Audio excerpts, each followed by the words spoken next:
Yo, what's happening, people, and welcome back to the Tiki Taka podcast, where you want to hear hot takes, unbiased opinions, and hopefully have a couple laughs along the way.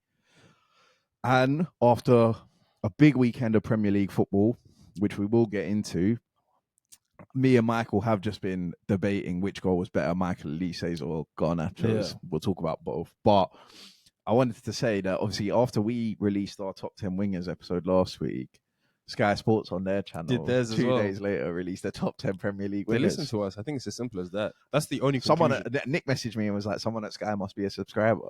That's the only conclusion you can Yeah. draw from that. But we didn't get any credit. So I'm saying that's still still from Sky. Typical of the big dog to try and steal the content of the worker bee. Yeah, exactly. Us worker bees. 100%. Look at that. Getting people's lists in, making it fair.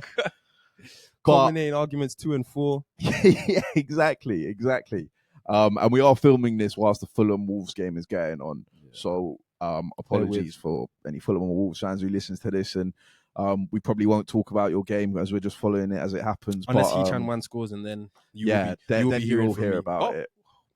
Gosh. But yeah, if you're watching on YouTube, subscribe. If you're watching on Spotify, rate us 5 stars, all of that jazz.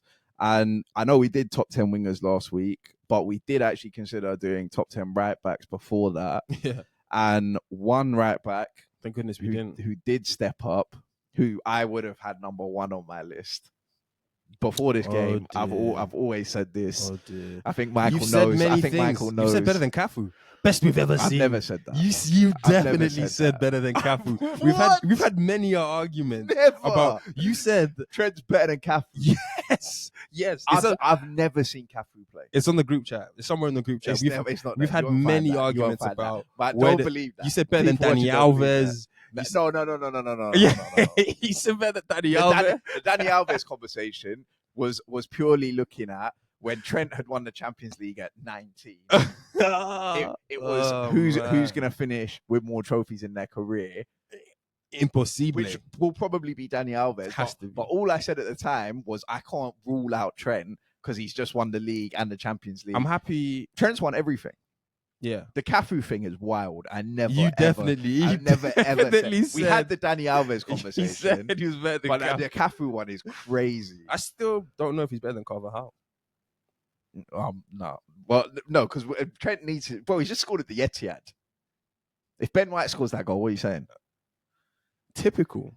No, I'm joking. I'm joking. Look, I think the goal covers up a lot. I think the goal covers up a lot, though. I'm not gonna lie. Okay. Let's talk about this, right? So obviously we've got Liverpool, Man City, Liverpool 1-1 at the Etihad, which wasn't actually. That's good in game. Yeah. I blame 12:30 kickoffs. See, a lot of people have said this, but we went to the North London Derby last year, which was at 12:30. Fans were up for it. Yeah, but there's was high. There's needle in the North London derby. This is Man City, Liverpool. Yeah, but there's no needle. People tell us this is a better game. The managers suck each other off. It's like there's no like. But people, you must have heard it as well. People say that's a better game than the North London Derby. 2 better teams, 2 better managers. I think people can say that in terms of. I agree for the last couple of years in terms of quality of matches. These have been high quality matches, but even then, there's never really been needle, as in like. But at least we should have the quality then, no? In many aspects, we did. Because there was quality in the North London Derby last year. In many aspects, we did get the quality. There just wasn't that like. I hate to lose to you. Both teams are not happy to lose to each other, but it's like they can understand why they've lost or drawn or whatever. Yeah. Arsenal and Tottenham, there's no excuse. Yeah. Going into it, no matter the team, the form, whatever, there's no excuse to lose to Tottenham. Tottenham fans feel the same way. And that's where that like the fans are always going to be up for it. You know, but the City fans should have been up for it. Yeah, if that had been Arsenal, Liverpool, the Arsenal fans would have been out for it. Yeah, and I have no doubt about that. I just also think City fans are like they've gone from like it's not good that Pep had to call them out in it. They've gone from one end of the dial to the complete other end of the dial. They've gone from like never caring about their football club, we just get battered, to like we win all the time, traveling up and down League 2. Yeah, to like we win all the time. Yeah, there's. I think they're literally boring it's customary. We Yeah, just expect yeah, to. yeah. I don't care who's out, who's injured, who's starting, who's not. Arsenal fans before these North London derbies, a lot of us are nail biting, hoping Partey's fit, hoping X, Y, and Z. I remember last year's one came.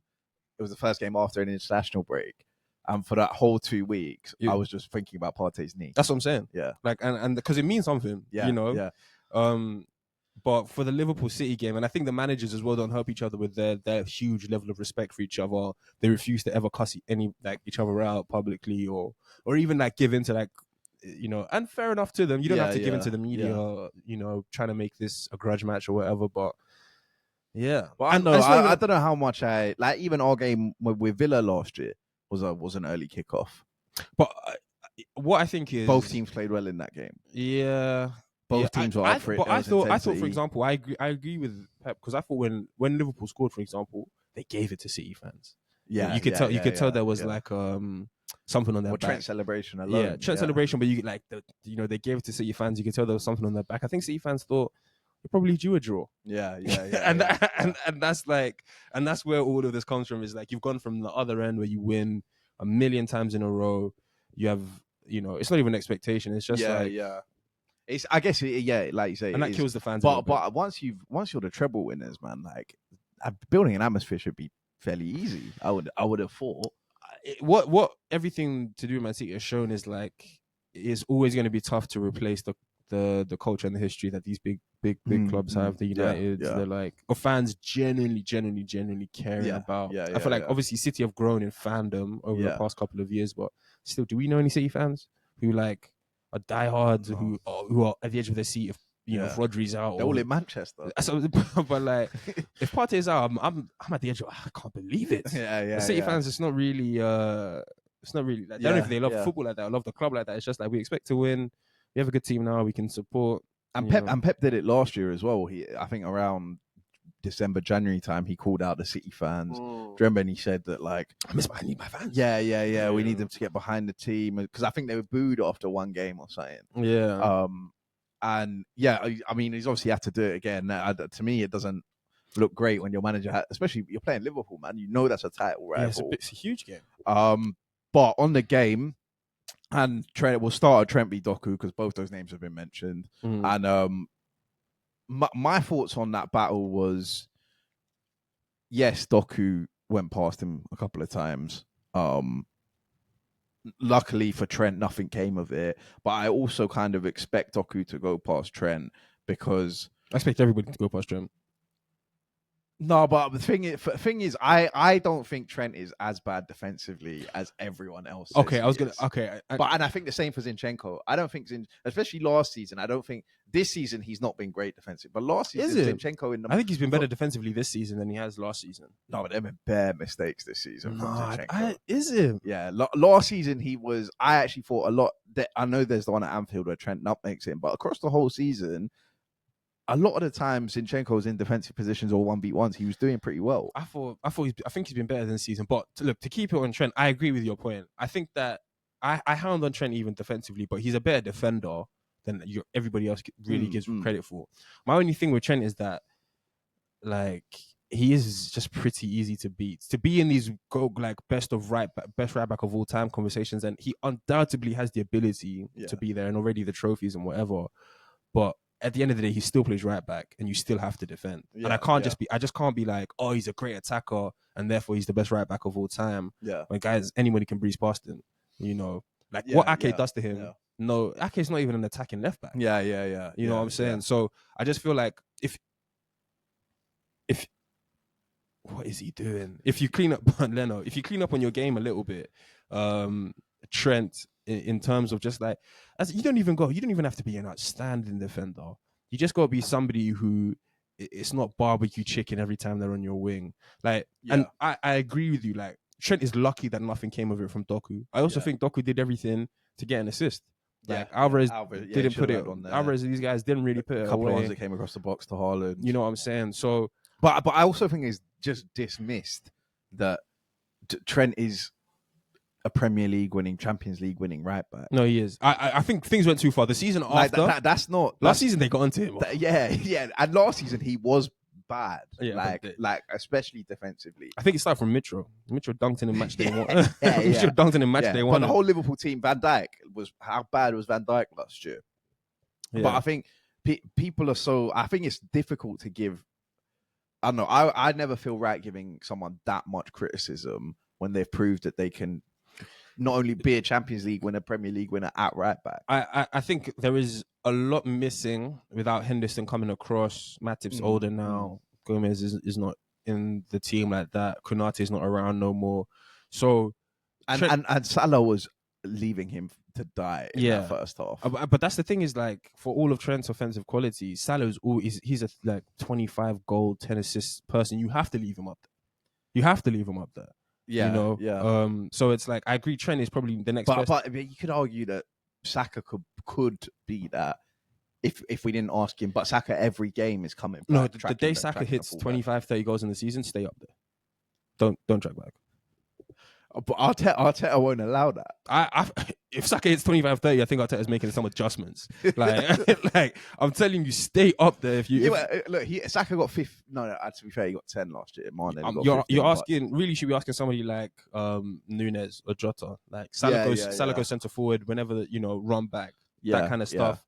I think he was trying to get Szoboszlai to help him out on that side. I agree that Liverpool kind of left Trent for dead a little bit because the ball was always coming down Doku's side. And there just wasn't always sufficient cover. So one-on-ones and Doku had acres of space to run into. One-on-ones versus Doku, I can't even get onto Trent too much for that. Anybody in the league, any Ben White, whoever, Tomiyasu can get ripped by Doku 1v1. For me, I think with Trent defensively, it is just some of the situations where it shouldn't be too easy for other players to get around you. I hear that. But in terms of what he brings offensively, one of one. One of one. Yeah. I completely agree with all the hype and sort of hysteria with sort of how he is going forward and what he can bring going forward. I think if you're looking at England conversations, I still think I'd pick Reece James, a fully fit Reece James. Just because I've seen Reece James lock down everybody. Swear. I don't know how long. I don't know how people tell me Reece James is better than Trent. It's just a better right back. You've seen the tweet. I think Reece James has not played 3 consecutive. I don't know how real that is. I think the tweet's about league games. Okay. Because I think he has done like Premier League, Champions Premier League. Yeah, I don't. But I think But it wouldn't be that hard to believe, would it? Reece James cannot be fit. He cannot get on the pitch. And when he is on the pitch, he's great. Last week, he locked up Doku. Yeah.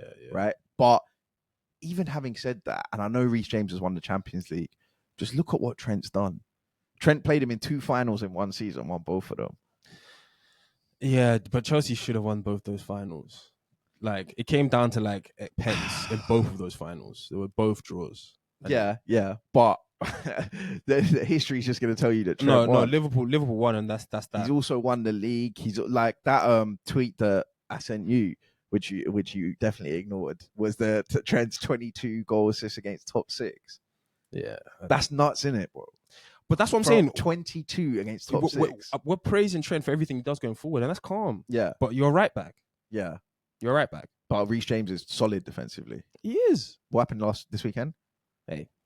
Anybody can do that. The guy who's solid. Newcastle can do that to anybody. The guy who's solid. All I'm going to say is, like, I agree that Trent is exceptional moving forward, but we can't ever get away from he's right. It's like if a striker doesn't score goals, you can't hide from that fact. You've tried to do it with Firmino. We tried to do it with a lot of, but he does this and he's... No, you're a striker. You're a striker.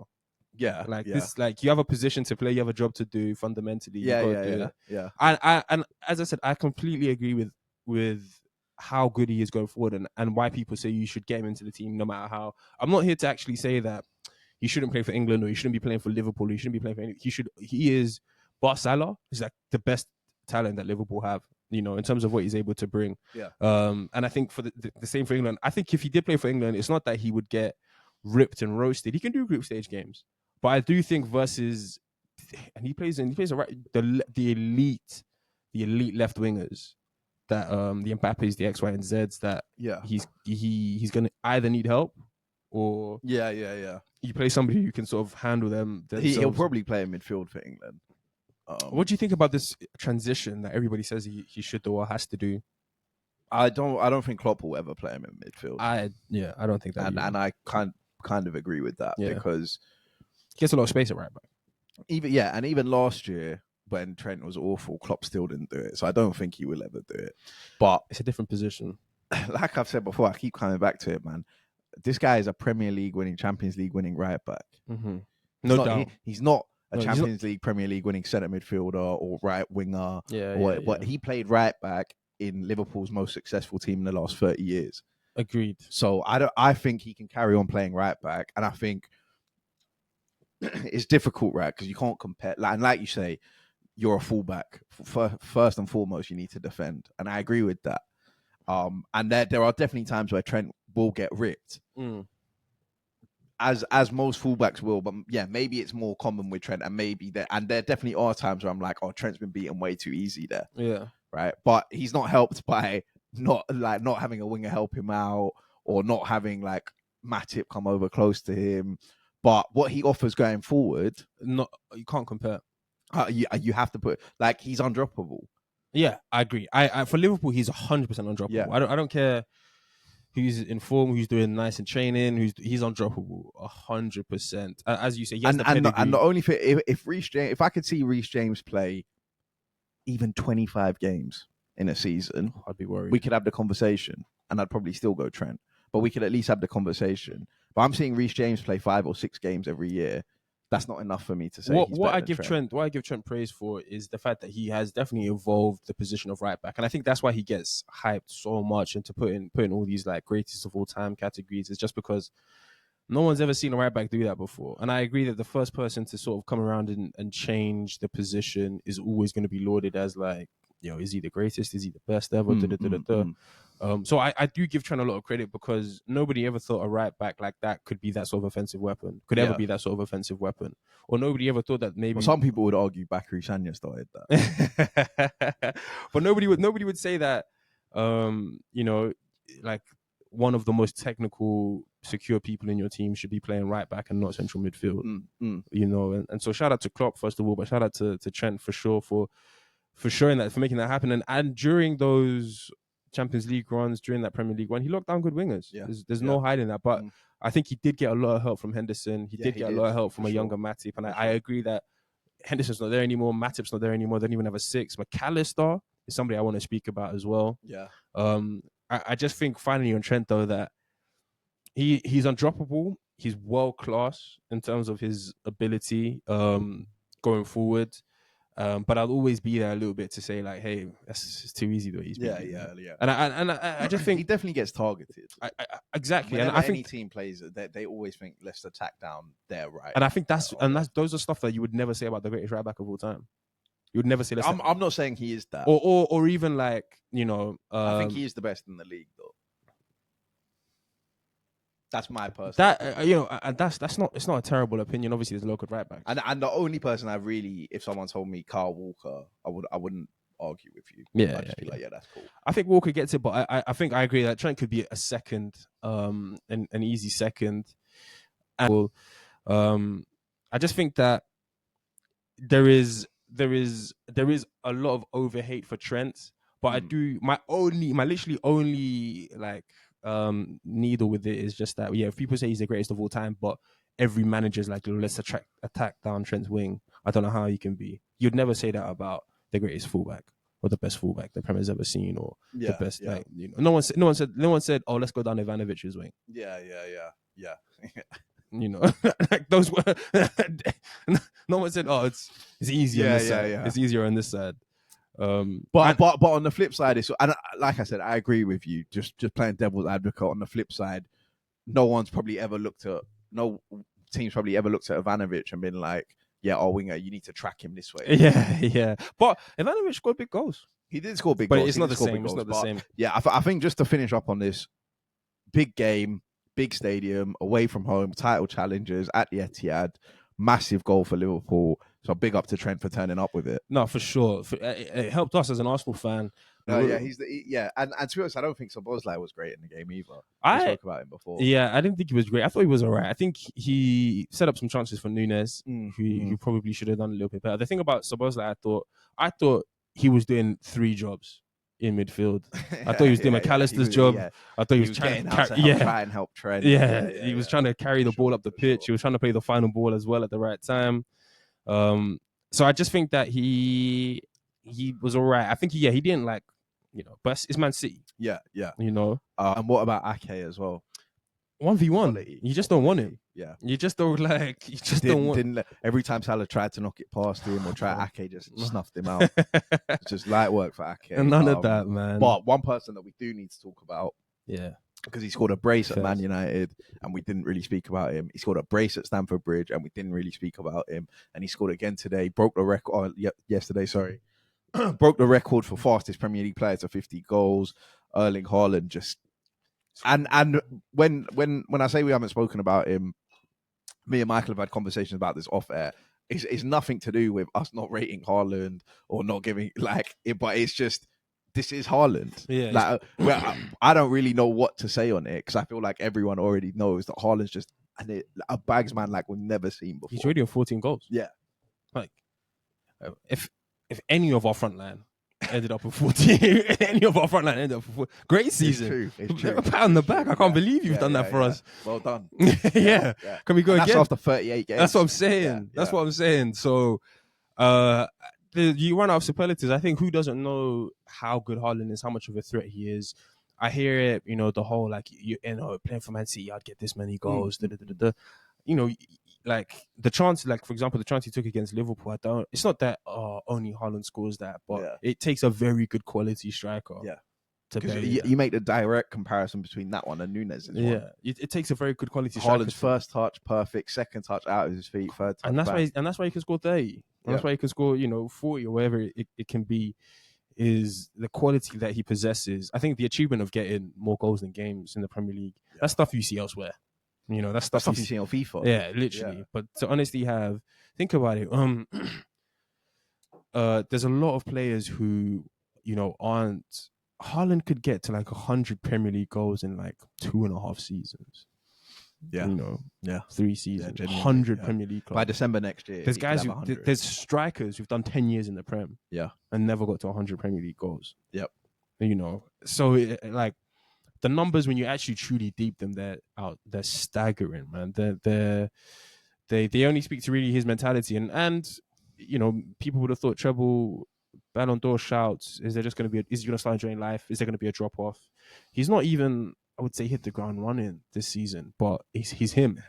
Well, he's already got forward. Exactly. And obviously the team he's playing in, people make the argument all the time. Oh, this person will score this many goals, and this person will score this many goals. And I hear it, but you can never level that against the player. These players we're talking about, if you're saying, I don't know, for argument's sake, let's take, I don't know, Solanke, yeah? And you say Solanke, or not, even João Pedro, because João Pedro's having a good season, right? Yeah. Let's say you take João Pedro, put him in the City team, you say he'll score 30 goals. Yeah, but João Pedro's not in that team because Man City don't think he's good enough. That's good, yeah. Haaland is in the Man City team because he's warranted the chance to play for that team and take those chances, and he's doing that. Also, if João Pedro got 30 goals in Man City, that'd be very impressive. Yeah. I honestly, I don't really care who it's against. This is in the Premier League. Yeah. To get 30 goals, and he's halfway there. Yeah. He's halfway there. 36 last year, and he'll probably most definitely going to get 30 plus this year. Yeah. He's one of those. And he hasn't played a league game with De Bruyne yet. Do you know what's funny? I was having this conversation. That's crazy. I wasn't having this conversation. I was watching JJ Redick's podcast. He had one with RJ, Richard Jefferson, and Tim Legler, and they were speaking about how many players do you think currently playing are already all-time greats? And they were LeBron, Steph, KD, or they said how many players do you think will get into the top 10, all-time top 10? Okay, yeah. LeBron, Steph, those are the two that they were and then they said KD probably just outside, and then they said of the people that are talented enough, but career yet to be finished, they said Giannis, Jokic. That's it. Yeah. They said that Luka has the talent, but doesn't have the rings. It's not even about the rings, really. It's just that once you start saying, but if you're gonna make an all-time top 10, wouldn't you need a championship? Well, you would, but it's not even about that because they're saying, if you think about the top 10 already, if you start saying Lucas, he's definitely going to be an all-time top 10. Who do you take out? Because 10th might be Kobe. Yeah. You got you can't do it. You got Magic Johnson. You got Larry Bird. You got Kareem. If you start naming the top, exactly, Kareem, 10 guys, and you start saying, oh yeah, Luka's going to be better than Kobbie, or Luka's going to, it's Shaq, like, whoa, Kobbie, Shaq. So my point is, I say that to say Haaland might already be in these like top 10 all-time Prem strikers. Not like in terms of he has the ability, he's obviously going to, genuinely could be. And that's crazy to say, a guy who's only done 38 games and 12, or 13. And the top 10 Premier, because I mean he won the treble in his first season. But and the top 10 Premier League strikers list you've got all time, you've got crazy guys. You've got crazy guys in there. Watch out, because maybe that might be a list we do next. Top 10 all time, because Van Nistelrooy, Andy Cole, Robin van Persie, Thierry Henry, Ian Wright. If you include Dennis Bergkamp as a striker, that's what I'm saying. Ian Wright, Didier Drogba, we've done it all, won it all, and you're saying that this guy's already Jamie Vardy, he's already kind of in there. Wayne Rooney, Sergio Aguero, and Bear Man, and still playing with a lot more to prove. It's so nuts. Those are literally one of ones. As I said, you got big bad NBA. There's only like two guys you can say have the potential to even potentially get in there.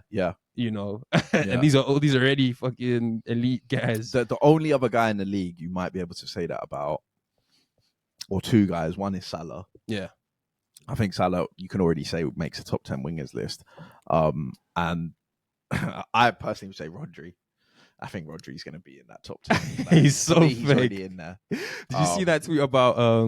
I said before he even scored the winner in the final that he would be top 5 of all time. Do you see that tweet when it was like, oh, Liverpool lost the title by 1 point, and it was that block he made? Yeah, you sent it to me. And I said that this block vexes me more every time I see it. But the goal is open. Fabinho's just got to touch it in. You don't even see Rodri in the frame, and then his leg just comes out of nowhere at Anfield, and the City win the league by a point. And that's what. And those are the intangibles, by the way, that Rodri gives you. Is just like, it's tough to quantify. You don't ever bring me his goals and assists at the end of the season. Don't ever bring me his like, But and the only other guy I was going to say was KDB. I think he would make it. But that's enough on that game. Alas. Enough people have got their flowers. So shout out Haaland for breaking the records, goal scoring machine. But moving on to Burnley versus West Ham. I think we both predicted a West Ham win here. I went with Kudus as the player. I think, did you go Kudus as well? No, I didn't think I went. I think I could have actually gone Kudus. But he's picked up 2 assists. Gave away a pen, but picked up 2 assists. But on Burnley, Koleosho should have had 2 pens. Do you remember I said Koleosho can do that to 15 other right backs? It's true. And be successful. It's true. Which tells you how good the job Tomiyasu did last 2 weeks ago was. Because Sofal was on strings. He was. And I don't know how the first one's not given. That to me looks even more stonewall than Martial's one yesterday. And they gave him a dive, I think. They booked him for like simulation or something. But then he goes and wins the second one. Burnley go 1-0 up. And I was watching the Newcastle-Chelsea game, but obviously following the scores.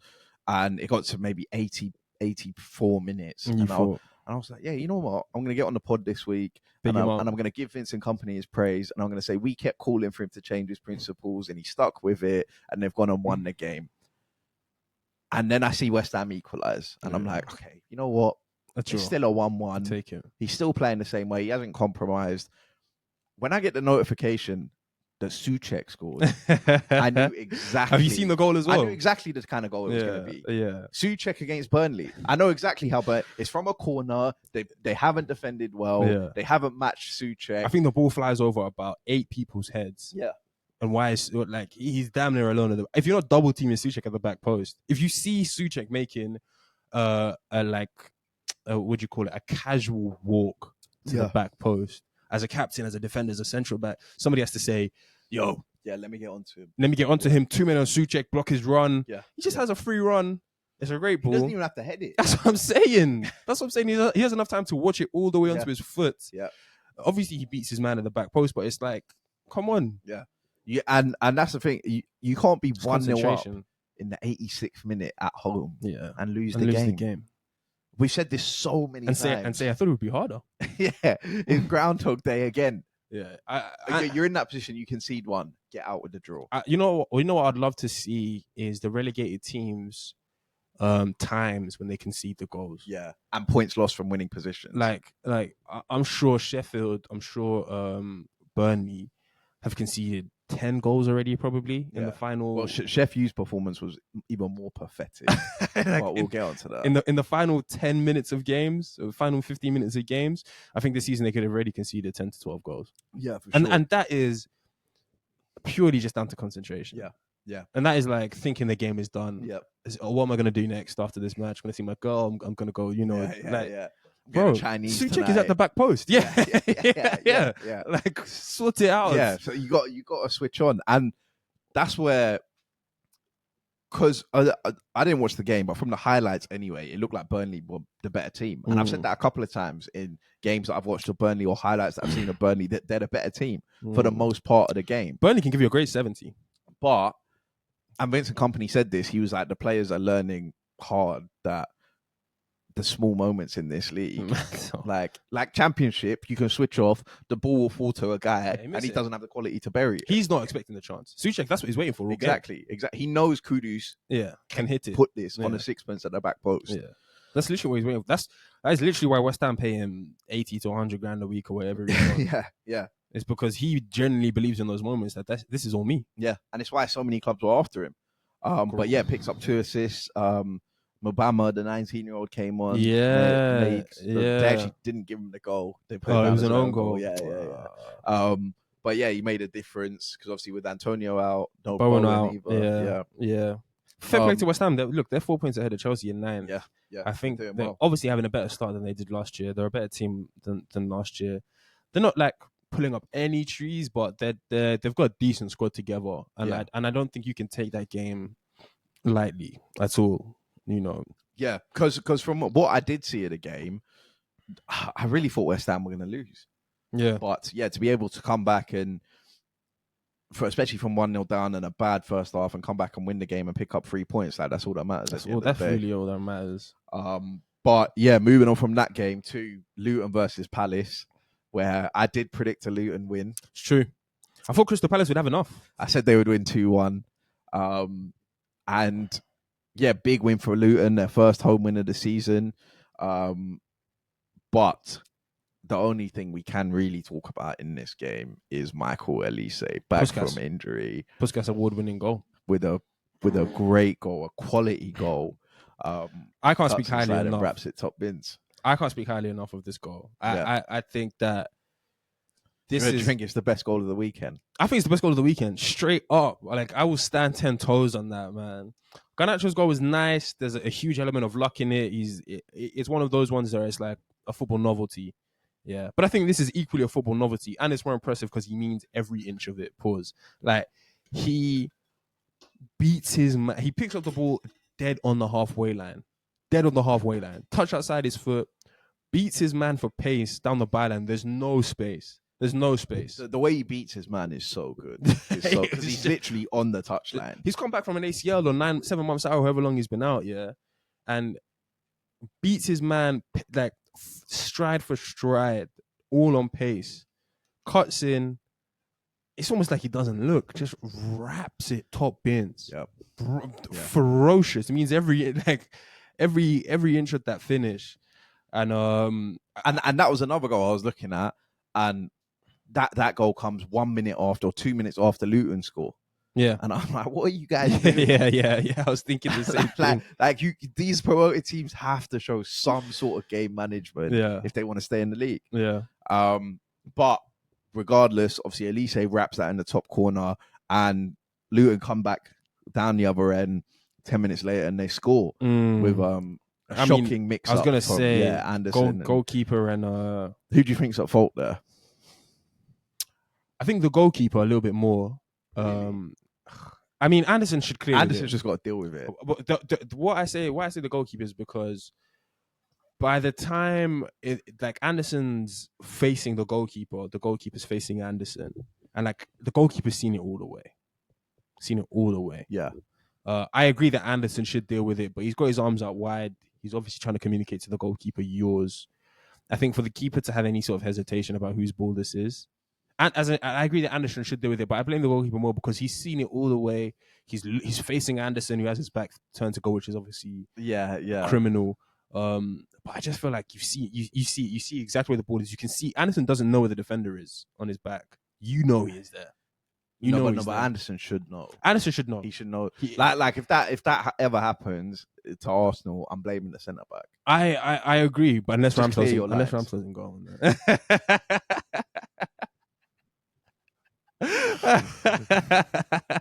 I was just saying that Agenda's got an agenda.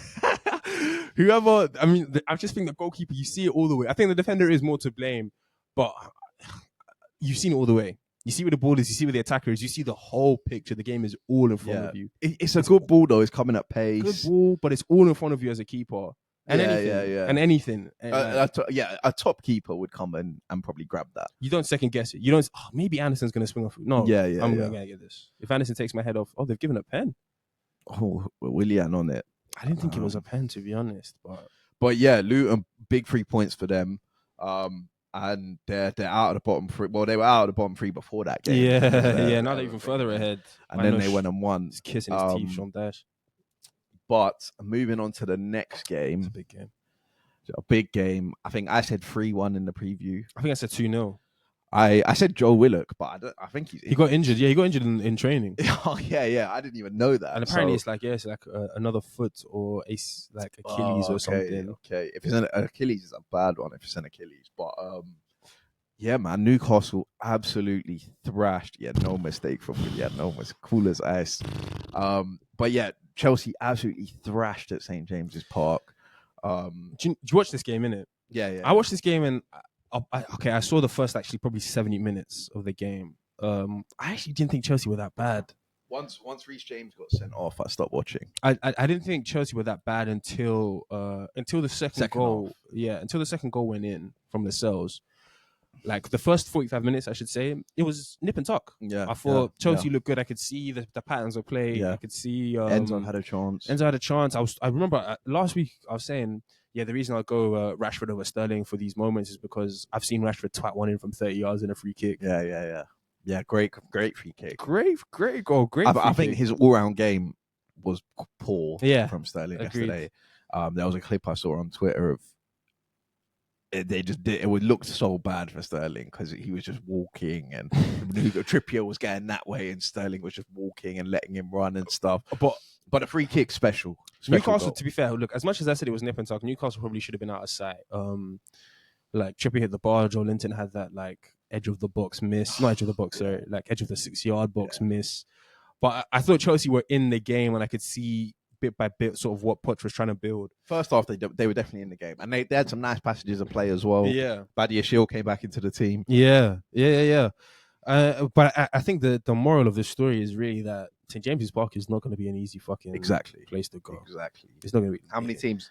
I know Liverpool won there. Yeah, it's not going to be an easy place to go. Like the more I look back on that result, they went down to 10 men after 30 minutes and they won the game. Yeah, at St James's Park. Freak, crazy. But you're 100% right. Like, how many teams are going to go there and win this season? It's not going to be easy, man. I don't even think City will.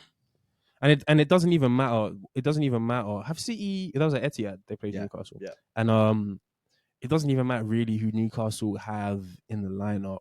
Like they had this Miley kid. They had Lascelles at the back. Picked up an assist. Botman, exactly. Lascelles, I want to speak on quickly because it's done all right. We've looked at Lascelles for years and just gone scrub. Yeah, total scrub. like Lascelles is playing easy. Striker's dream should have a field day. Do you know what that is? That is all. You know how and it's the same thing they were speaking about JJ's podcast. Like your team winning, contributes so much to your legacy and so much to how you're perceived. And you think of Lascelles, but he's been playing well himself. I think of Rafa Benitez. I think of just game after game after game after game of losing. Yeah. But he's actually a tidy defender. Yeah. That's what I'm saying. He's a tidy defender. He can defend. Yeah. He was once club captain. Yeah. He still is the club captain. Oh shit. Yeah. Since Botman's been out, he's been the captain. Yeah. And I think for him to come in, because I looked at it and Botman's top. Botman's a very good player, lefty again, creates angles, good on the ball. He knows what he's doing. Exactly. So I thought, yeah, if Botman coming out and they've got to bring Lascelles in, and it's Lascelles and Shaw, that was Rafa's back four. Yeah. That was Steve Bruce's centre half partnership. That all these guys, but he's come in and he's playing Champions League. He's playing midweek. Yeah, and he's doing a job. He played against PSG. Yeah. When they won that game. And so I think massive shout out to him, credit to him. He scored the goal in this game to put Newcastle in front. And the other guy I want to talk about is Anthony Gordon. He's balling. Putting up numbers. He's balling. And that goal he scores, I've been crying out for an Arsenal attacking player to score a goal like that this season. They all did it last season. I agree but you. this season, just beat a man. You don't even have to take it past him. Yeah. Just create half a yard and bury it.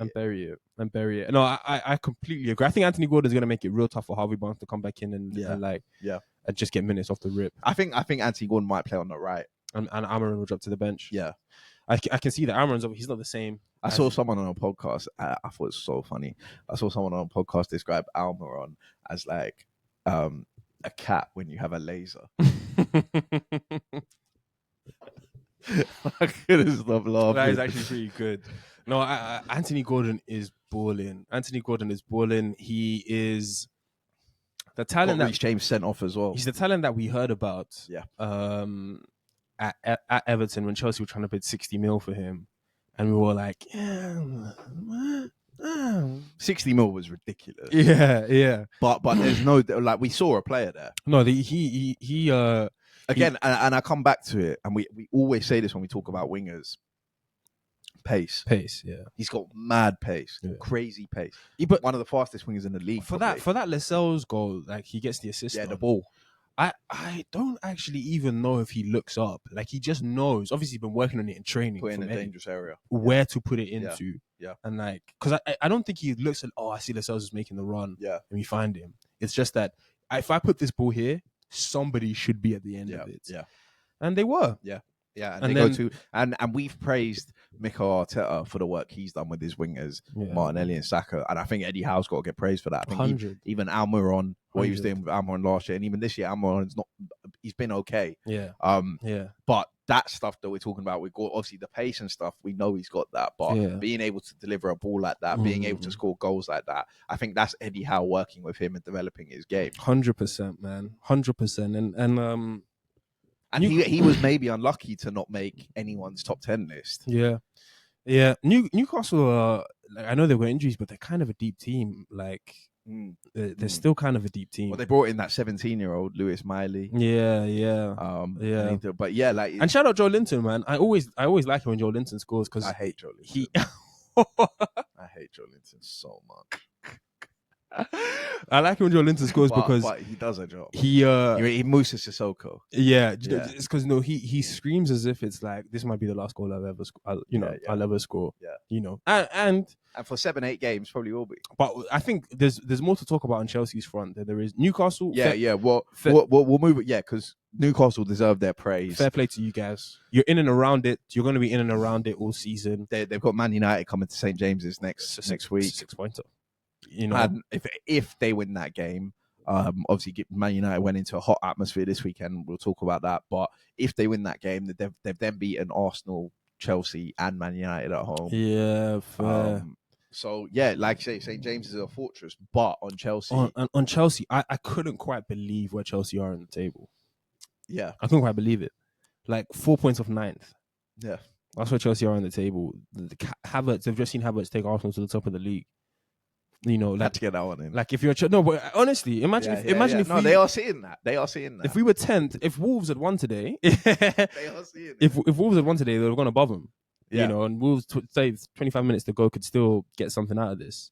But I was just gonna say that, like, I don't actually really know, and I said this a couple of weeks ago, what the problem is at Chelsea. I know, like, yes, they need a striker, they need to score goals, but they've brought in central defenders, they've brought in midfielders, they've brought in attacking midfielders, they've even brought in Nkunku, pseudo 9. So it's like you have enough to not be 10th. I feel like, and I also can't even blame Poch too much. Yeah. No, I agree, and I think there's a deeper conversation to have on Chelsea, which we will have. But just before we get into that, two things, just in terms of the game. that we need to talk about. Thiago Silva's mistake. Yeah, I was going to bring this up. It's a bad one, man. But I hear him. He thinks Isak's going to get he's trying to pass it across his centre-back partnership, which is obviously not even a good ball. And he thinks that Isak is going to get there. Yeah. So he takes a hesitation. And in the Premier League, that kills you. Yeah, you've just gone 2-1 down. Yeah, it kills this is you. from kickoff. Yeah, it kills you. That third goal, game done. Game over when that happens. Yeah. And a guy of his experience. The most experienced. Like, I know with big atmosphere and whatever, but you can't be doing that because at that point the game's over. It's done now. Yeah. Disasi comes in the next game. Thiago Silva's on bench. Disasi I don't think that's gonna happen. Yeah. I don't. Yeah, I can't see Poch doing that. No, he has to let him redeem himself. He's worth. And he's had good games. Yeah, for sure. And the other thing, Chelsea's captain spoke about him a bit earlier in this pod. Reece James. Silly yellow card, kicking the ball away for the first one, and then I don't know what's going through his head on the second one. Why is he taking that touch backwards? Oh, the touch. Do you know what it is? It's like he's lost his head, isn't it? He's been caught. You know when you try some shit, you think you're that guy. He thinks to do that to Anthony Gordon. That's what I'm saying. He thinks oh no, it won't be. You know how fast Anthony Gordon is. Yeah, no, he's tried something. He's tried a cool little like a montage flick and trick, and it's Anthony Gordon's read it all the way, and it's just not worked out. And that panic, it's just panic. Yeah, it's just I fucked up. I made a mistake. I don't want to, be the reason guys on Twitter are going to be clowning me. Yeah. And before in that moment, before he even like composes himself, he's already pulled him down. Because I know there's attack building. He's breaking. Reece James isn't going to catch him, but you don't need to bring him down. Man. Yeah. He's not thinking. Like, it's not a conscious thought. Yeah. It's just he's just thought I've been robbed. Yeah. He's getting through. Not here. Not now. House just got up. And maybe St. James's Park was flustered. Flustered. For sure. Maybe it does that to you, man. And yeah, like on that, obviously St. James's does do that to you. And the deeper point you were making about Chelsea and what's going on and everything. A lot of Chelsea fans are angry, upset, disappointed. Like, and where do you stand on it? What, on the red or just where Chelsea are? Yeah, because where Chelsea are. If I was a Chelsea fan, I wouldn't know what to think. A lot of Chelsea fans are saying their season's over. It is. Do you think so? Like Chelsea could. It's not over, man. Are Chelsea going to go on the run that they would need to? And it's not over in the sense of they can't get top four, but for them to get top four, they'd have to go on a Liverpool-esque run at the end of last season of winning 9 out of 10, 12 out of 15. And I still think they can get top four. I think they're 12 points off it at the moment. I think a lot would. I think a lot would have to go right for Chelsea to get top four because, they've had a lot of success recently facing big teams. Once they get back to those deep blocks, the Brentfords and the Wolves and the Fulhams and all of this kind of stuff, I don't know how much they're gonna break those teams down. Like a proper this game that we played versus Brentford. Obviously, Chelsea lost at Brentford, but they lost at home. Yeah, but like again, I don't know if Chelsea get anything out of that game. Yeah, I agree with you. But in those games, like on the whole, so far this season, Saturday's performance was shocking, and there's no like excusing that. Chelsea fans have said that it's the worst performance of the season. But in other games, they've maybe not taken their chances, but they've played well and they've been a good team. And I know a part of me thinks that like, what's Chelsea's record? That's not going to keep going on. Like they'll come up against these low blocks, but eventually they will take 1 or 2 chances. No, they look. They're not going to lose every game versus a low block team, of course. But I just think that if I'm a Chelsea fan, the only thing I really care about, they have 4 wins, 4 losses and 5 defeats. Sorry, 4 wins, 4 draws and 5 defeats. I just think that if I was a Chelsea fan, I wouldn't focus on the league position at all, and I'd just focus on performances and how my team is playing football. And if at the end of the season, towards the end of the season, we can have a consistent sort of style, consistent sort of gunman, we know who we're going to, we know what patterns of play work, we need to get the overlaps for Sterling or Cole Palmer or whatever it is. Yeah, that would be a success for me as a Chelsea fan, rather than saying we need to finish. I think Chelsea, as an outsider, as an Arsenal fan, I think they need to finish in the European position to justify the money they've spent, to even have any sort of excitement going into next season. You'll take a Europa, you'll take that, and you'll move on. But I also do think that 13 games in, to only have 4 wins, 4 draws. Look, it's not good, and 5 losses. The United are 8 points ahead of them. Yeah, and this is the thing. Man United fans thought they were going to come into the season and be in a title race, and they've been humbled. You have to readjust. But we knew that Man United weren't going to be in a title race. Yeah. I think the fans of other clubs knew that Man United weren't going to be in a title race. I thought Chelsea thought they'd be in a top 4 race. Yeah, they did, and they've been humbled. No, not. I think Chelsea thought they would be a lot closer to a top 4 race than they are currently. Yeah, right. But we got Chelsea to obviously win the whole thing once a week. All of that kind of stuff is coming, and that's another thing. Once a week, you should be seeing damn near the same team. Yeah, because Tottenham have once a week. Yeah, you should be seeing damn near the same team. And it's not that Chelsea don't have a consistent. Poch is trying to implement his style, but I still can't quite figure out if it's the defense that's the problem. They've conceded now 8 goals in the last 2 games. If it's the attack, but I don't know. I look at it, right, and it's 12 points, which you say is a lot, but we're 13 games into the season. But and I agree with you. But now do you trust Chelsea to actually win all of the rest of those games? And Nkunku comes back. How many more games did they win? Did they start going on runs where they win their next 5 fixtures? I don't think Chelsea will win. I think Chelsea could go on a run at some point in the season and win 4 in a row. I don't think Chelsea will win 4 in a row. I think they could do that. That'll be a good bet. I don't think Chelsea will win 4 in a row this season. I think that how I look at Chelsea is how I looked at us when we're finishing 8th is you've got good talents, you've got stuff, but there is so much inconsistency that you are bound to have this up and downs. You're bound to have like a good performance, a big win, followed by Newcastle. Yeah. I don't even know who Chelsea have next, but Brighton.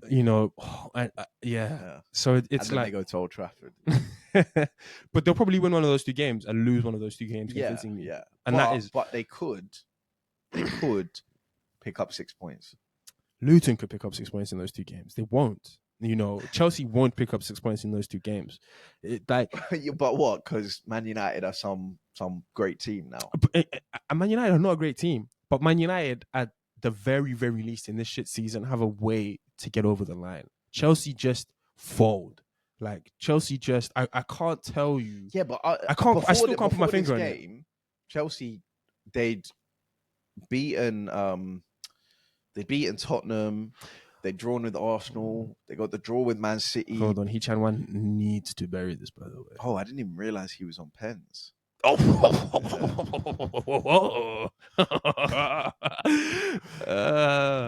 Points to the bad.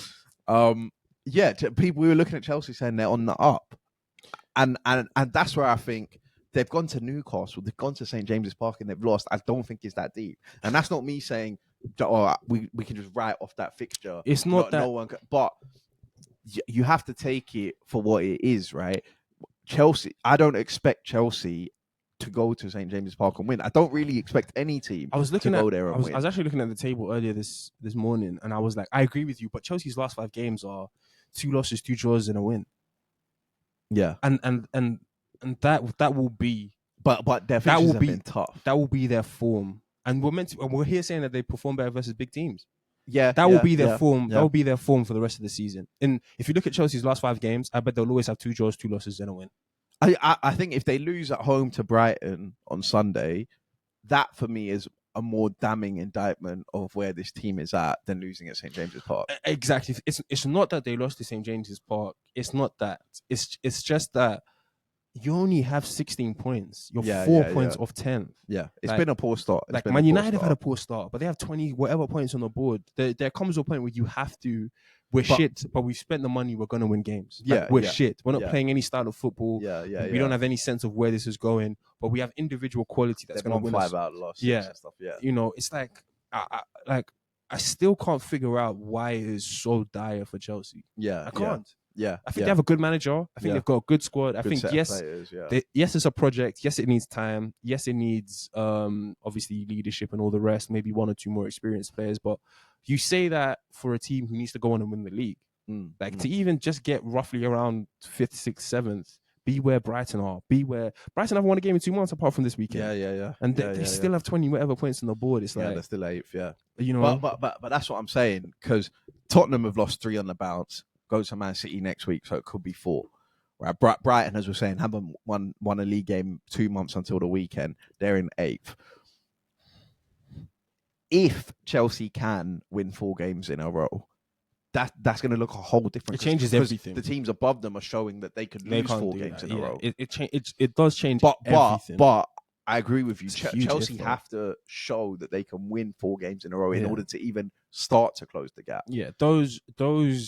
I think Chelsea are just a little bit soft, man. Not even a little bit. They're a lot of bit soft. Yeah, they are. Like, if they can be rigid, if Reece James can lock himself down and actually play 4 or 5 consecutive games of football, I agree. I don't think Chelsea's season is over in the sense that they can't still achieve big things or stuff that's going to be like worthwhile. Yeah. I just think that it's over in the sense that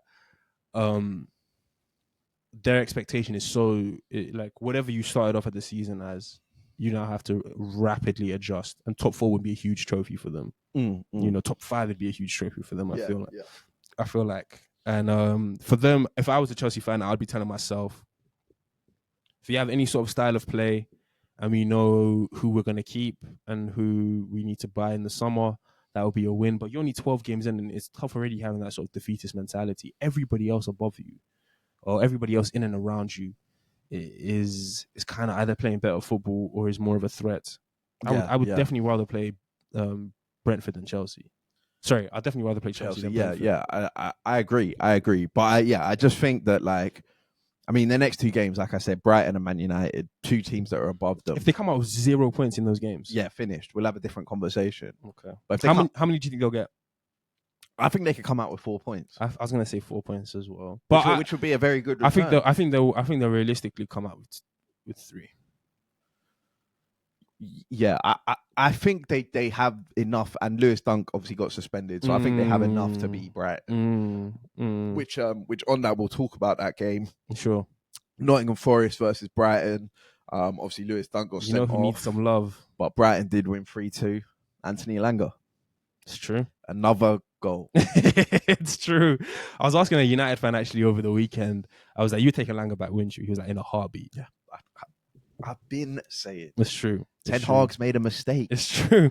He's made a mistake. It's because true. Anthony Elanga gives you something that none of your other wingers are giving you right now. Goal threat, pace, ability to beat a man, knock it and run. Yeah, it's underrated in this league, man. Yeah. I mean, and the header cushioned down. Yeah, hey. Do you see the video of him working in the gym? Guys are like, we gave up a super athlete. But to be fair to Anthony Elanga, at the start of the season, I don't know why I was watching Man United's whatever pre-season training stuff that they do, and it was like him and Rashford doing this, like, you know, standing leap, see how far you can jump. Yeah. He put Rashford to work. He done him dirty. He's an explosive player. Yeah, he done him like dirty. Over the first 5 yards. You don't want it. He can rip Carl Walker. Yeah, you don't want it with him. And now that he's adding the kind of goals that he's adding to his game, that's just the next level. Same to him, and same kind of credit we gave Cole Palmer. We kind of have to give to him. I know he's not winning games, but like, he left. He's playing football week in, week out. He's justifying. Nobody's saying he's not Premier League footballer. He's the bench player, whatever it is. You have a position in the Premier League. You know, you are a good enough winger for sure to be in a Premier League team. You know, fighting for something. Yeah.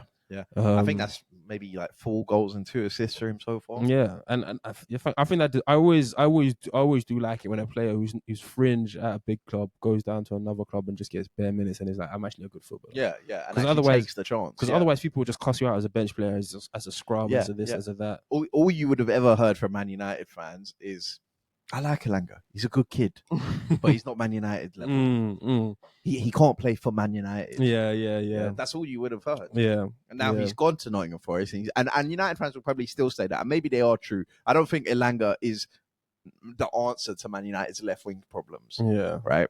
Yeah. And I don't think Elanga's good enough to be a winger in a title-winning team, which is obviously where Man United want to get to. Yeah. But in the stages you have to go through before you build the title-winning team, You can't tell me Anthony Elanga wouldn't have been a good option for Man United this season. I saw Palestri's cameo.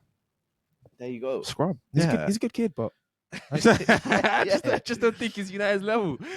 But on Brighton, they got their first win. Yeah. Huge win. Evan You saw the way Ferguson. De Zerbi and everyone celebrated with the fans afterwards. Especially after going down to 10 men to hold out. I think the red card was ridiculous. I don't know what he said to the ref, but I don't think you should get 2 reds for dissent. Was it 2 back-to-back yellows, just straight like that? Yeah. I don't think you should get 2 yellows for dissent. Yeah. I think he said he called him of what he said. Called him a bellend or your bald prick or something like that. But you can't send somebody off for that. But the refs are being tough on this dissent thing, innit? Oh, but like a bald prick or bellend, there's worse things. Your mum's a cunt. There's a lot of things you can say. You can. For Premier League, for sure. Or that will get banded around in Premier League stadiums, and you think, if he says that to you bold straight to your face, get him out of there. But now you're this, or you could have potentially decided top level football matches just on some insecurity, some hurt feelings. Yeah. Well, even Steve Cooper, the Forest manager, was cussing out Anthony Taylor afterwards for the pen that he gave when the guy pulled João Pedro down. Oh, yeah. And he was like, Anthony Taylor's meant to be the number 1 ref in the country. But on João Pedro came off the bench because Fatty got injured and picked up a brace. Yeah. It looks like a bagsman. I know why the header was a great 13 goal. points on Wiley's bench, just like that. Yeah. Boy. Hey, you two are inseparable in FPL. We're literally going to 2 points for each other every week. But yeah, I think I've been impressed with João Pedro. I've been impressed as well. To be fair, I actually highlighted him early in the season as in like a guy I thought would do well. He's doing well, but he's doing well in a way I didn't think he'd be doing well. Lamina's going to miss the Arsenal game. Great, because he just got booked. I didn't think João Pedro was like this cold of a penalty taker or this like these pressure moments guy. Have you seen his Europa League one? Yeah, cold. Like I thought he would have been the like more liquid football Brazilian type of striker, but he seems to enjoy like set pieces, so like balls in from set pieces, or he's like Jesus light. The way he presses, the way he moves with the ball, he's dropping deep and picking it up. I've been impressed. And the other guy, Evan Ferguson, with a clinical finish. Yeah, he's clinical. He's so sturdy, and he's only 18, 19. One touch, he's so bit sturdy. Of hesitation and bottom corner. He's so Pascal Gross. Yeah, Gross. Hey, 2 assists. And my antennas are up. Yeah. December Pascal Gross. Yeah. FPL hero. Yeah. He started early. And there is actually a clip on our TikTok, so check out the TikTok at Tiki Taka from maybe our 3rd or 4th pod of Pascal Gross, which got a lot of love. Pascal's I was saying from August to October, whatever it is, he's the best player in the world. And December period's coming up. The December period, Pascal. I've said it here. I think he played right back. And then Fatty got injured, and then he moved into DM. No, you need a Pascal. And then they needed a goal, and he moved to number 10. And then they were winning, and he dropped back. And crazy. He's probably De Zerbi's, not in the same way, but he's probably De Zerbi's Bernardo. In the sense. Havertz, yeah, in the sense. In terms of that versatility. 100%. But I think De Zerbi has, unlike Kai, I think De Zerbi has 100% trust in Pascal. Yeah. Like the same way Pep does in Bernardo. Technically, anywhere in the pitch, you can play my football. Yeah, for sure, for sure. And that is a lot of respect. Even the pass he plays to Ferguson, it's like wraps it in there. He makes Ferguson's mind up for do him. Something with this. Yeah. I'm fizz this into you. You have no other option but one touch and shoot. Yeah, straight up. And those kind of passes defenders don't like because they're not expecting it. And shout out to Brighton, man. We said they needed to win that game. We gave De Zerbi Rookie of the Week last week. I want to shout out, to be fair, Nottingham Forest just for always putting up a fight at home. It's like you have to actually... Yeah, and their chances to equalise. You have to actually beat them at home. They're not going to just roll over on like a Burnley or a or a Sheffield United. Like, at home, you're actually going to have to actually run the full 90, play every minute to get the result. So for sure. That'll probably keep you in the Prem. Yeah, I think they'll be fine. But moving on to 2 teams who might be in that fight: Shef U versus Bournemouth. Another L for Shef U at home. And where's Foderingham? Yeah, you saw that. Yeah. What do you want me? What am I supposed to say? The people have heard it before. These mistakes. What are you doing? You're 1-0 down. We spoke about the Thiago Silva one, and that goes 3-1, game over. Yeah. You're 1-0 down at home. You do that. You make it 2-0. Done. Game done. Yeah. You're not bro. When McBurney scored in the last minute, the Shef U fans were singing, "We scored a goal." Yeah, they're so ready for Championship football again. I just don't. I think for a promoted side, rule of thumb has to be we just don't give away goals at home. Rule of thumb. I mean, there's a lot of rule of thumbs to have, but especially to other relegation sides, and especially that is one of the worst goals you will see conceded all season. 100%. What's he doing? 100%. Even if Ramsdale had conceded from when Wissa robs it from him, it wouldn't have been as Fodringham's outside his box trying to turn Justin Kluivert with nobody behind him. I really, really don't understand how that lapse of concentration or whatever decision judgment making can factor into these kind of, you know what's at stake. Everything. Yep. Your salary, your position in the team, the respect of your Premier club. League status. You've prepped for 2 weeks on this game. You prepped for 2 weeks on this game. Yep. Your managers put a game plan. This is what we need to do.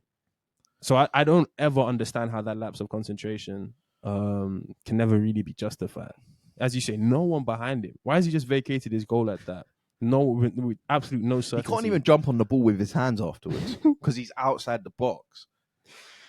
It's so shocking, and I think and I'm never ever one to really call for managers to go, but I think like Shef, you can't go out like this. I think they've said that. Yeah, but they can't go out like this. Man. Do you know what I don't like out of all of this is like you can lose this game, which would be you shouldn't do, but you can. But to concede 3 with the worst defensive record in the league or whatever they already have, to concede another 3 to Bournemouth. Yeah. Right. Where are you? What positives can you draw from these kind of results in games where it's like you're getting consolation goal backs to save your minus 15 goal difference or whatever it already is against Bournemouth? I guess what I'm saying. He's not going to get 3 easier points. Yeah. He's at home, comfortable in his job now, thinking, we've turned this around. Solanke's not got involved. Solanke did nothing. You don't even got that big players to beat you. It's not like Solanke turned up. He was the difference. That's why they paid 30 million for him, or whatever it is. Justin Kluivert's first goal, I think. Off the mark. Confidence to move on now, push on. Sinistera came on, twisting man up, could have scored. I just don't get it. And what do you think about the whole... I thought the ref was going to give that. What do you think about the whole the Premier League is weaker or stronger now? Where do you lie with it? In comparison to last season? I think it's stronger at the top. I was going to say, I actually think it's stronger. At the top. I agree that the bottom has made it... It's definitely weaker. Yeah, there's no way around that. Yeah. The 3 teams that have come up are the 3 worst. Could very well be most likely the 3 teams that go down. Whatever the worst Premier League record is in history, Derby. I think they were 15 points. Sheffield might not be too far off that, man. Yeah. They might finish with 20. Well, Burnley are bottom right now. Yeah. But we'll move on from that game. Just so bad from Shef U. And a good win for Bournemouth, though.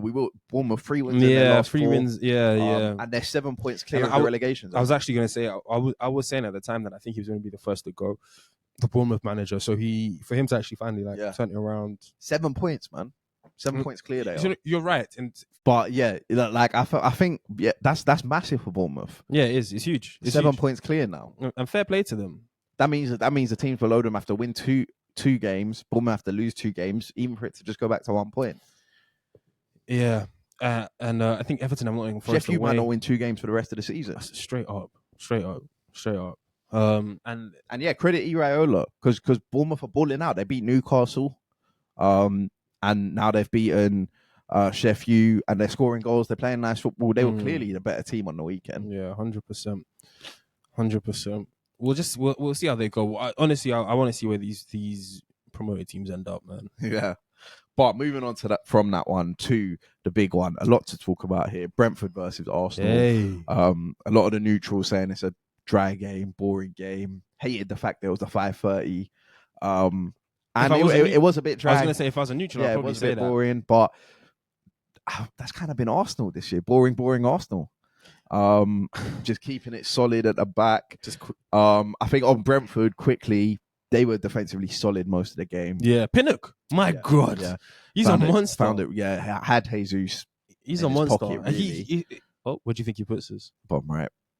Oh. Willian, ice cold again. Keep it on the right way, but it doesn't matter. No, what I liked about Pinnock's game was, I think he just had a man marking job on Jesus. Like, he would go where Jesus goes. If Jesus goes out left, he's now right back. Yeah. You know, and I just thought, like, for Frank to show Pinnock that sort of versatility, Pinnock is I've had him in my team for a while, but watching that full 90 minutes, I was like, damn, Pinnock is a very good central left-footed as well, sees the angles. Especially in a low block. Yeah. Yeah, he's so perfect. He's so certy. Like, he's just so certified. The game itself. And also Mbeumo's threat. Super serious. Like, anytime he gets the ball, you just know something quality could happen. That chance where Zinchenko clears it off the line, like, Mbeumo shouldn't be able to he shouldn't keep that ball in, and shouldn't be able to put that good a delivery into the back post. Yeah. And it's the first time I've ever seen Tomiyasu been mounted. Yeah. Ever. The guy does have a run on him, to be fair. 100%. But yeah, and the one player I think they were missing, your boy Matthias Jensen. Yeah. I think a couple of times Brentford maybe had the ball in midfield and couldn't find that pass. Yeah. I thought Norgard still did well. Yeah, Norgard did, But he's not the same. He's not the same guy, 100%. That pass, right? 100%. But on Arsenal, and firstly, we'll talk about Aaron Ramsdale, who came back in for this game because David Raya is on loan from Brentford, so was ineligible to play. And it was a shaky first half. The first mistake he makes, he just delays on the ball, delays. Wissa just takes it off him clean. Ramsdale's just scrambling at that point, trying to get it back. And Declan Rice clears it off the line. And we'll talk about that more. But the second one, it's unbelievable, huh? What is he doing? Well, first of all, my head was gone.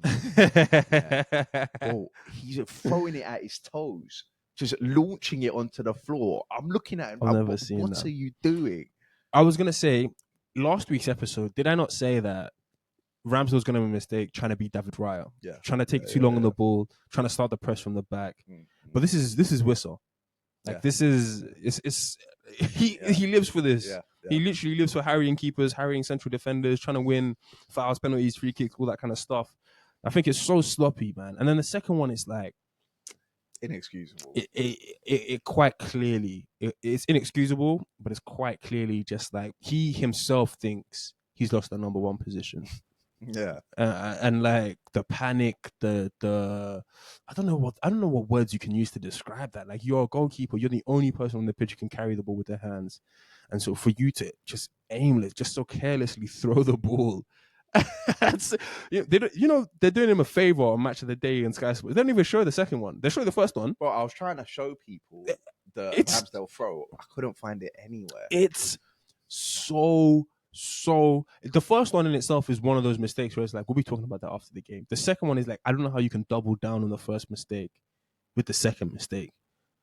And the first one is bad, right? Bad. It's bad. It's Declan Rice away from, we lose that game. Exactly. And Mbeumo scores that, we're 1-0 down. Yeah, we don't come back. Yeah, now we're trying to break a 5 at the back. They're hitting us on the counter. We don't score 2 goals in that. Arteta's worst nightmare. This is the one way we do not concede. But he's trying to play out. Yeah. So that's why he's made the second one. Yeah. There's no. That's just he's rattled. And look, I'll be real. Yeah, Aaron Ramsdale, it's been real. Yeah. Do you remember when we were like KT? It's been real. It's been fun. But yeah, Ramsdale, it's been real. I enjoyed Tottenham away. I enjoyed all of that. I loved it. Yeah. Man United at home. He made big saves. But look, man. Do you know? I was going to say on the goalkeeper situation. 2 things, just to your point. At least in the KT situation, it was caviar. Yeah. With Zinchenko, it was caviar. Yeah. This is like, we've never seen that before. Yeah. This is like, Raya's been marginally better, maybe. to some, not to everybody. And it's like you did have an actual chance to prove yourself here and all of this kind of stuff, and you've gone your own way. And I think the worst thing for Ramsdale is that his mental focus or whatever is his like weakest quality. And I just don't think any title winning keeper you can say that, man. Like, and I don't think that help. I think it only justifies Arteta's decision if you don't have the mental resilience to come through these moments to be Arsenal's number one. What do you make of people like Gary Neville saying that this is Arteta's fault? I agree in a certain extent, but I also blame the media more. I think Arteta made a big deal about it in the beginning, but that's because the media made a big deal about it. Yeah, I think the media have like done this whole, goalkeepers should be protected. You should never do this with goalkeepers. If a manager thinks that he can get a better goalkeeper, same way he thinks he can get a better right back or left back or whatever, he should go out there and he should get that right back and left back. Culture Cam said, I agree with everything. Culture Cam that bit said. he said, it's perfect. Wholeheartedly agree. You don't have a God-given right. When he was just like, commentators, British media, we don't care. It's so simple, man. Yeah, it's so easy as well. He's not even an Arsenal fan. Us as Arsenal fans are telling you, we don't care. And we don't need to hear about it for 35 minutes in the first half, then at half-time, then after the game, when we've just gone top of the league. And we don't need to be hearing about Ramsdale versus Raya. And why I agree with that so much as well is pretty much the fact that and one of the other guys just quickly on that pod said the only reason it's happening is because Ramsdale's English. I agree, and I think there is a large part to that. But he doesn't have a God-given right to be an Arsenal number one. And I think why I don't like people going on and on and on about it is because it's so clear what Arteta's choice is. Yeah, Arteta has a new number one. Arsenal have a new number one. Yeah, like you have to get on board. Well, and also like Ramsdale's dad. Chill out, man. Yeah. Like, okay, your kid's not got a smile on his face, and this is professional football. Straight up, man. Like just because he's not coming into the training ground with a smile on his face. Well, he did the same thing to Leno. Yeah. This is professional football. Sometimes you're gonna get replaced. Sometimes it's gonna happen. It's tough to take. And look, I agree. Ramsdale, I guess you could say, and this is where I land on it, right? Because we actually haven't had the Raya Ramsdale conversation true. On this pod. It's true. Because like we say, we don't really care. But Ramsdale's come in and he's played this game, and obviously stuff has happened. So we'll talk about it. But where I stand on it is, people who say Ramsdale hasn't done enough to get dropped, I agree with that. But he hasn't done enough to get dropped because Karl Heinz not going to play. I was going to say Matt Turner's not going to play. I was going to make this point. What would you say Ramsdale's best attribute is? Shot stopping.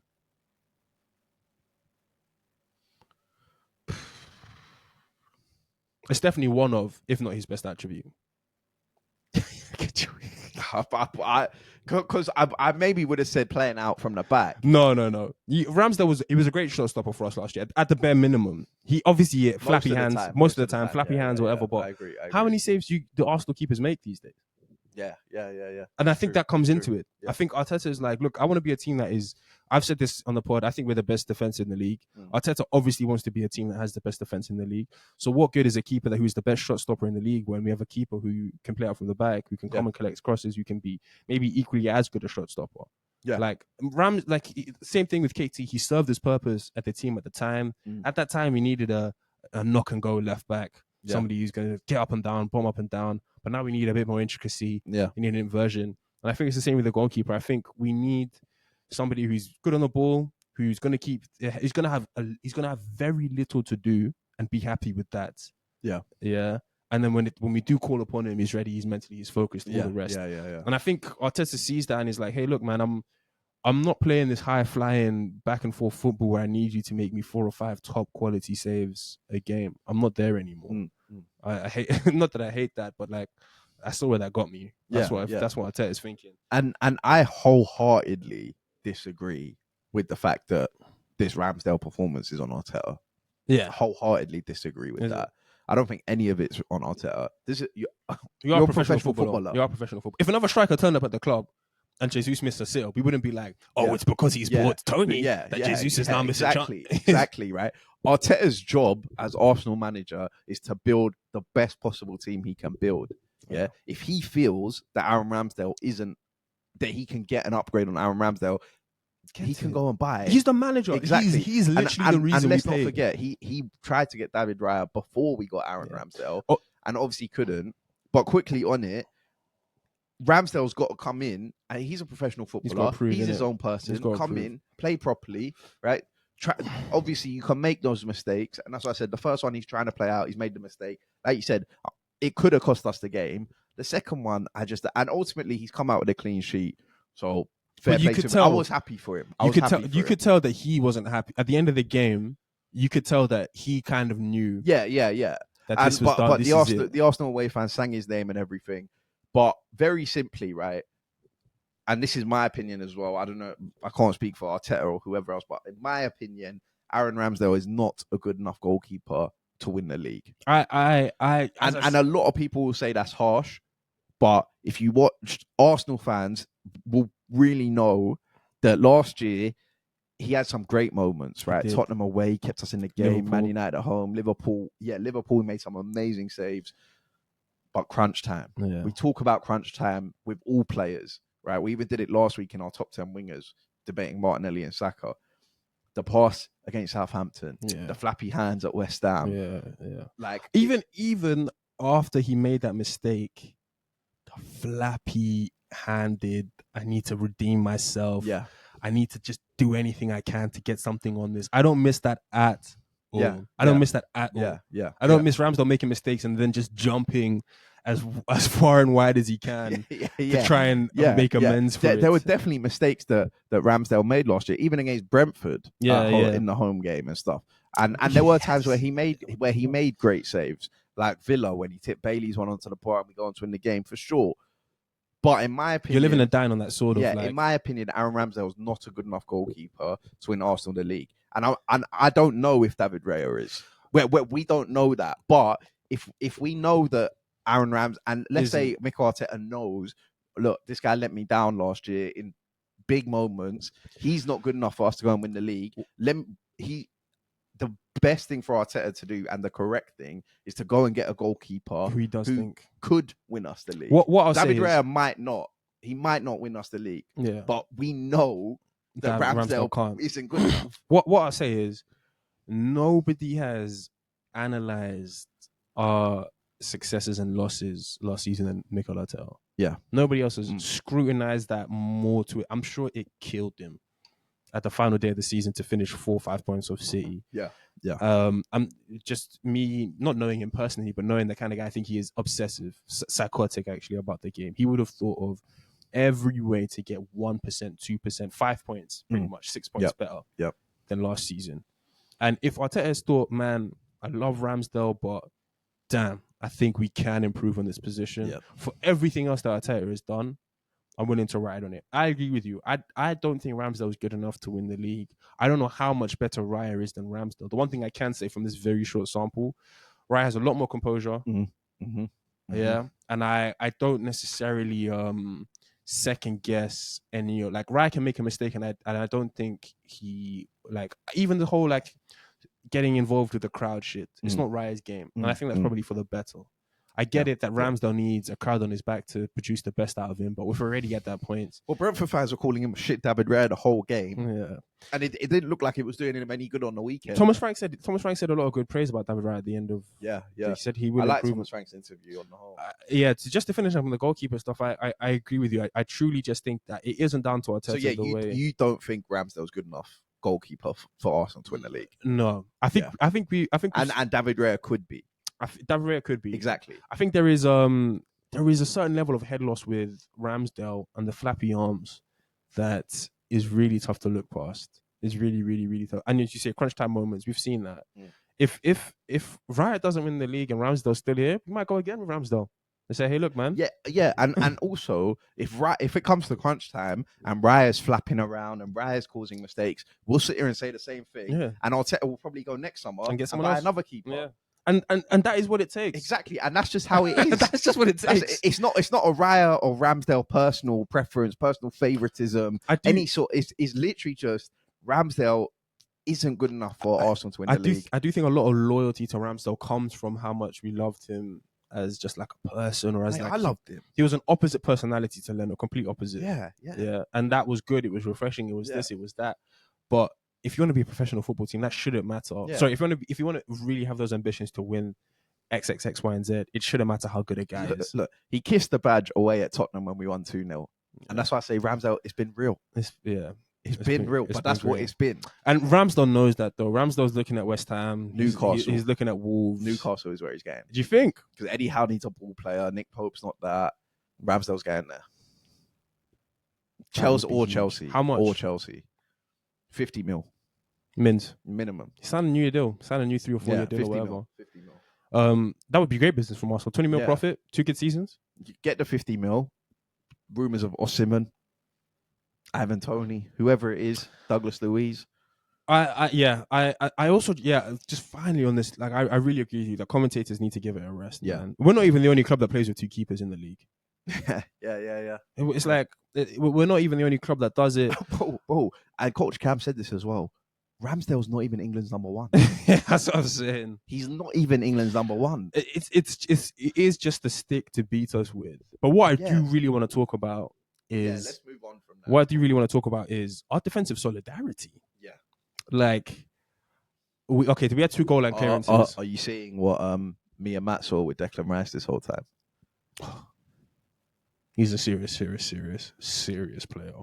He sometimes, I look at Declan Rice, and I said this after the first game of the season to a couple of my friends. I just turned around and I was like, I cannot believe this guy plays for my. Do you know what I was gonna say? I agree with you. I can't believe. Do you know Arsenal have this guy? Do you know what I really like about the Declan Rice transfer is how well it works for both parties. I agree because I'm like you. I'm like, damn, this guy is. Like we beat out all the competition. Yeah. We beat out everybody to sign him. I can't believe that he's actually playing for us. It's so many times throughout so many years have you heard, and Man United and Liverpool and Man City are in for him. And Arsenal have missed out. However, I look at Declan Rice and I think he must be thinking that about Arsenal. He's like, I'm finally at the top of the table. I'm finally where it matters. Week in, week out, I'm amongst a unit of players who want it nearly just as much as I do. Yeah. And we're in this happy situation where he feels as if he's made a step up. We feel as if we've made a step up. Yeah.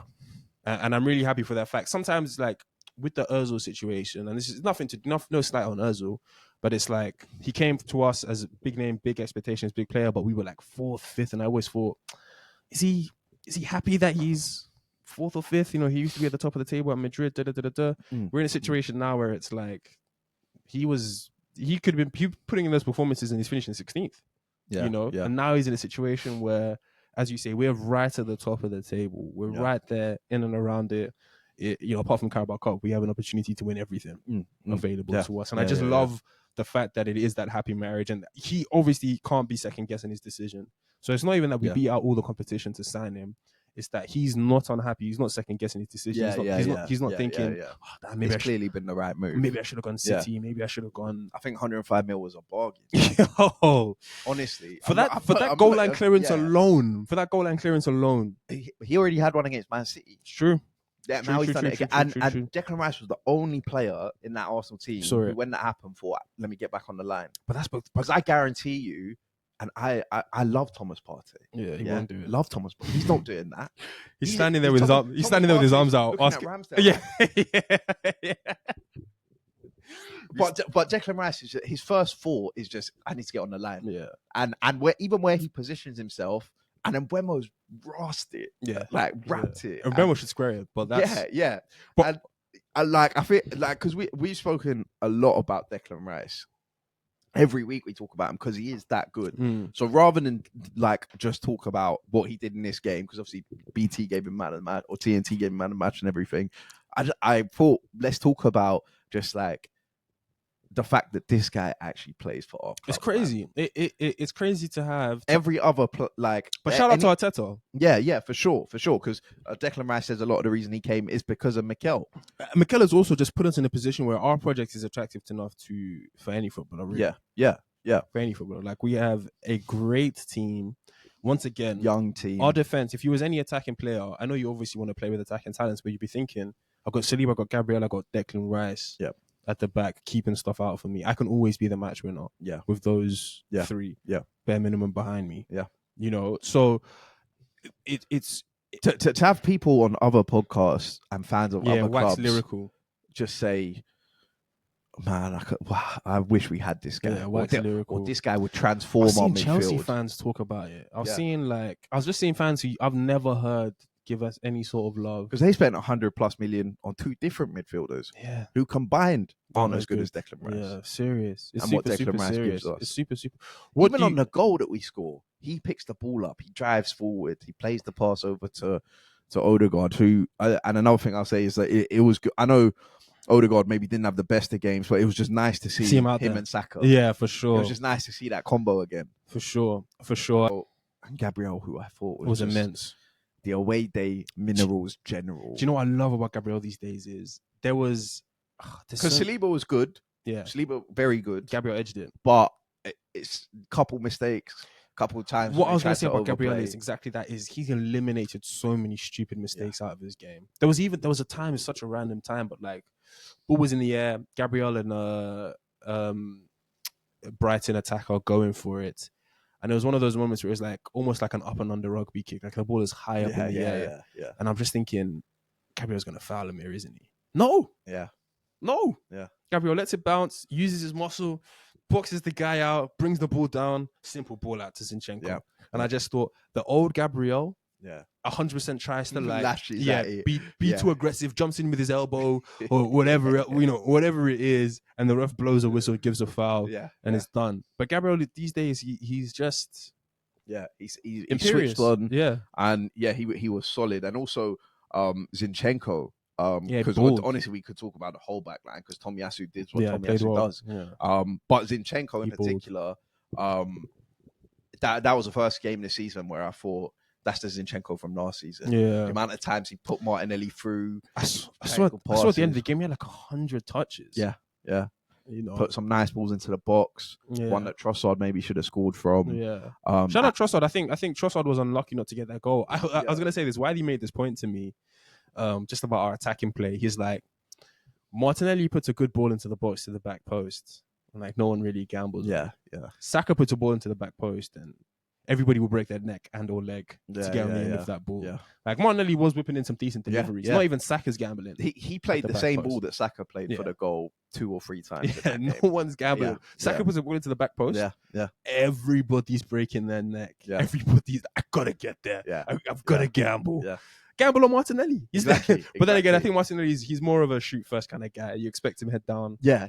And what I will say from the attacking players, other than Bukayo Saka, who we will speak about a bit, but the attacking players, Odegaard, even Trossard, Jesus, Martinelli, I need more from you guys. Yeah. I need more from you guys because Saka's doing his thing, but the rest of you, I know it's tough. I know you're getting double teamed, especially Martinelli. They're coming over, they're boxing you out. Jesus is up against 3 6'4" centre backs. Like it's not easy, but I need a bit more. How much of that is this is Brentford away, or how much of that is like we're just not? But it's been all season, really, isn't it? No, I agree that we all season we haven't created enough. Particularly in this game, we didn't create enough of just like 1-on-1s or just clear shots on target. Making people work. I agree with that, but then I think maybe how much of those do you actually really ever create at Brentford away? Yeah, not at Brentford away. Even Arteta said afterwards, he was like, "You're never gonna have a fluid game here." But I agree with you. So I'm fine winning that game as we won it, but we do need something. Yeah, I agree. Need a bit more. I agree with that. I sympathise with that because, and this is why I say take Saka out of it. We don't because Saka. How many times now has Saka just provided a world-class moment? Chelsea, I think of where the game's changed and we've got something out of the game because Saka's done this. And like you say, Martinelli's played those balls, but Saka's become this guy now because he's getting double teamed on that time every single time as well. And he's finding it hard, but he's become this guy who, regardless, he's going to leave with a GA. Yeah, it's so good to see. Yeah.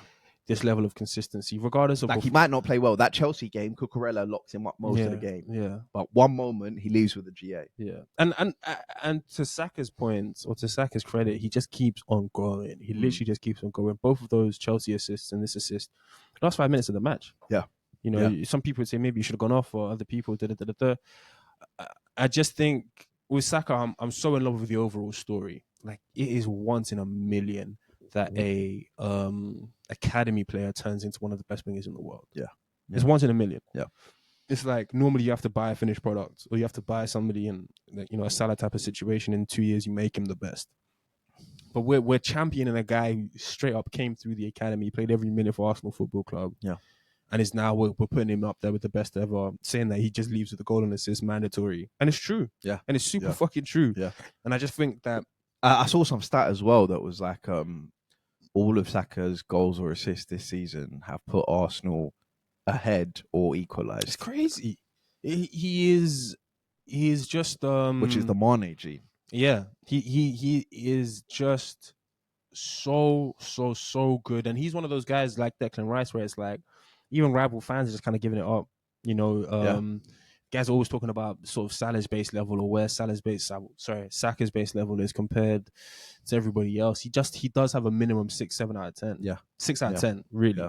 Yeah. With a goal and assist in that. Because the thing is, he might be dropping a 4, but he'll come up with a moment. Yeah. Yeah. And I think that comes to the point of just our attack in general. We just need to play faster.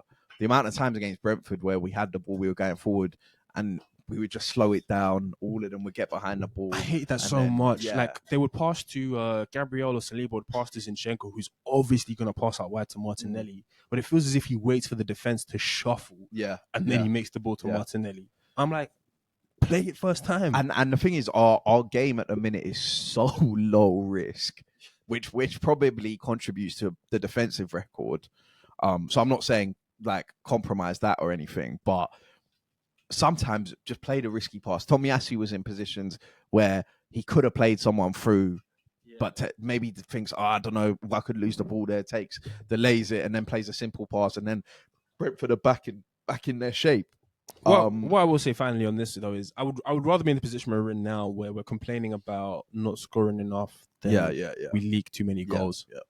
And also, like we've said before, we flew out of the box. But we know what that's like. We know what that's like. Yeah, and then we fell away. Yeah. So if we can get to February, Partey's back, Timber's back, and we start kicking on. So, but the one guy, we haven't even spoken about Kai. Yeah, because there've been so many other things to talk about. But the one guy we do need to talk about, and we're gonna enjoy this moment because we deserve to. We said he was worth double. I remember us saying we've been riding with Kai Havertz. All you Arsenal fans that jumped on his back, cussed him out. Don't do what you did with Granit Xhaka and try and jump back on. Yeah, we've been here. We've been with Kai Havertz. We said we'll give him time. You said after Newcastle game, you're happy for him to build in this way. You said you were plugged into the ether, and you know there's going to be a time where the Kai Havertz is 4-3 or whatever. I had him number 1 on my top 10 transfers list. And here we go. And he has just provided the biggest. Huge. After the Man City assist, which was the biggest 3 points of the season so far, of course. He's now provided another massive 3 points. And Kai Havertz, Chelsea fans had to live on the weekend. They got thrashed 4-1 Newcastle. Watch Kai Havertz, and then they had to see Kai Havertz and Arsenal top of it. That's what I'm saying. How could you live with that as a Chelsea fan? Imagine if we saw 10th. Yeah. And you're seeing and Mount. What's Mount doing? Yeah. I've been injured and barely been playing. Kai Havertz has just sent us. I'm so happy for Kai in his moment. I really hope he can kick on from here. And you could see the difference. The Bournemouth one, he knew that was charity. Yeah. But the celebration straight after this one. Do you know what's so funny? It's like Havertz celebrations are cold. Even when it went in, I was like, I couldn't quite still believe it. I thought maybe he hit the side net and is he celebrating? Well, you know. Yeah. I'm just so happy for Kai. I'm so happy. As you said, his day had to come. That's football. Yeah, but it's more than that. It's just the fact that it's massive. It's massive. It's not even we were winning 3-1. He's made it 4-1. Yeah. Like cherry on top of the pie type of thing. No, he's the reason we got. He's the reason we got. He's the reason we're top of the table. Yeah. So I really hope he can carry that on. Like as I said, I don't even expect Kai to to score week in, week out, because Arteta will probably pay him in another position the next time he's out there. Yeah. You know, so but it's just as long as he has that confidence in the final third, don't shy away from taking shots on, don't shy away from crashing the back post.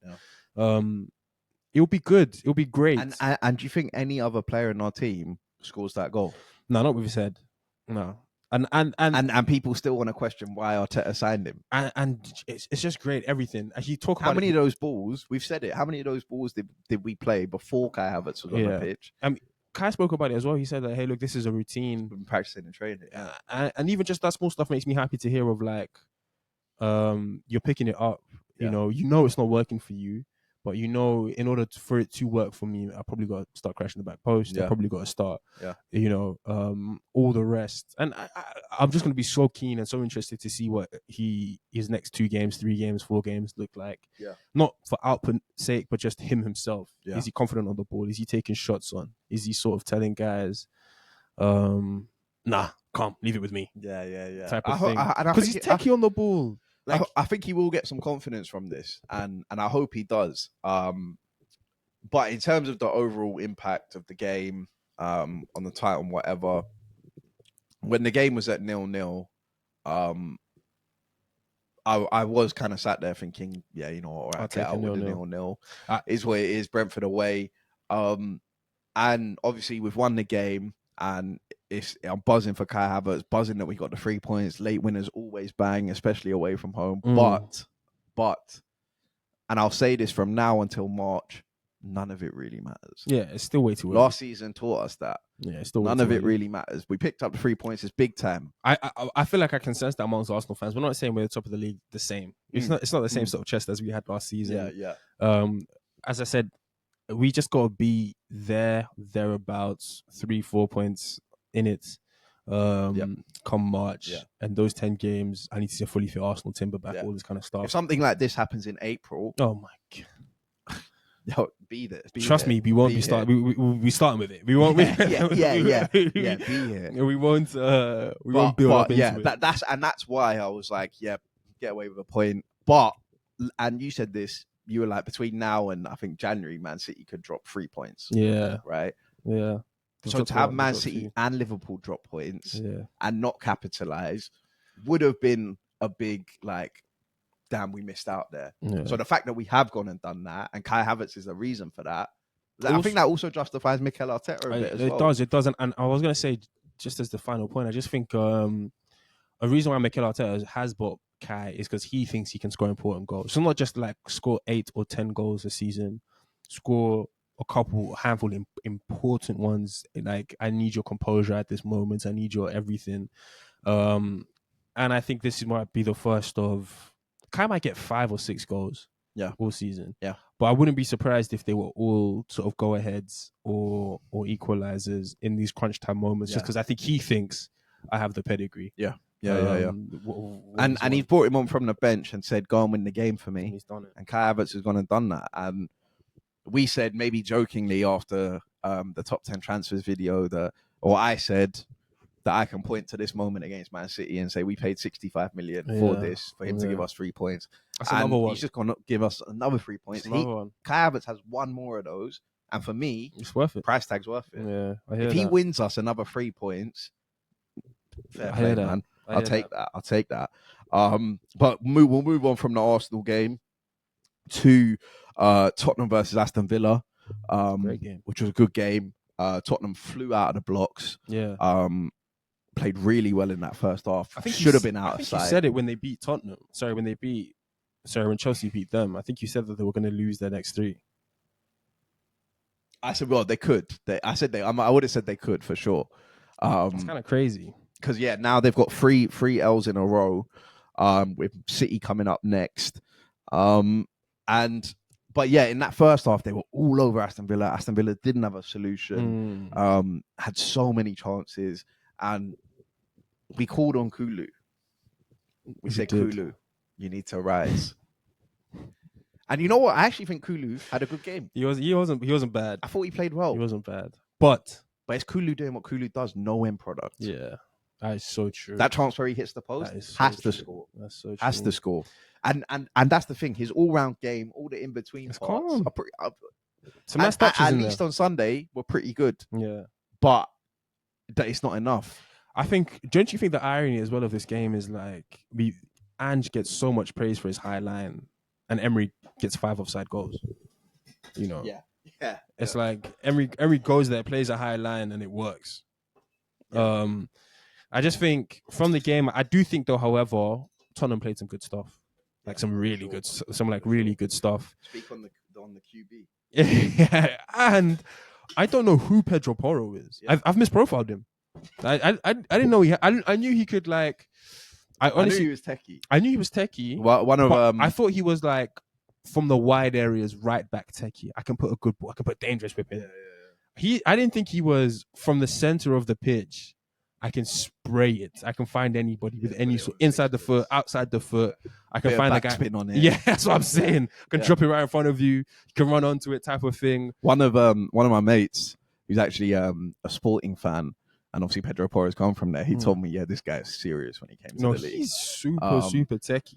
And defensively, I've always said, and I still think he's suspect. Yeah. Still think he could get ripped. But yeah, he was genuinely doing Trent type stuff Straight yesterday. up, no joke. Yeah, like no joke. Some of the balls he was Do playing. you remember his pass in the game against Burnley earlier on in the season? Yeah. Like, I got time. I got time for this version of Pedro Porro, and I couldn't even really work out where he was playing. Yeah, like it felt like he was. Because he kind of inverting. Yeah, that's what I'm saying. That's what I'm saying. No, he's been balling.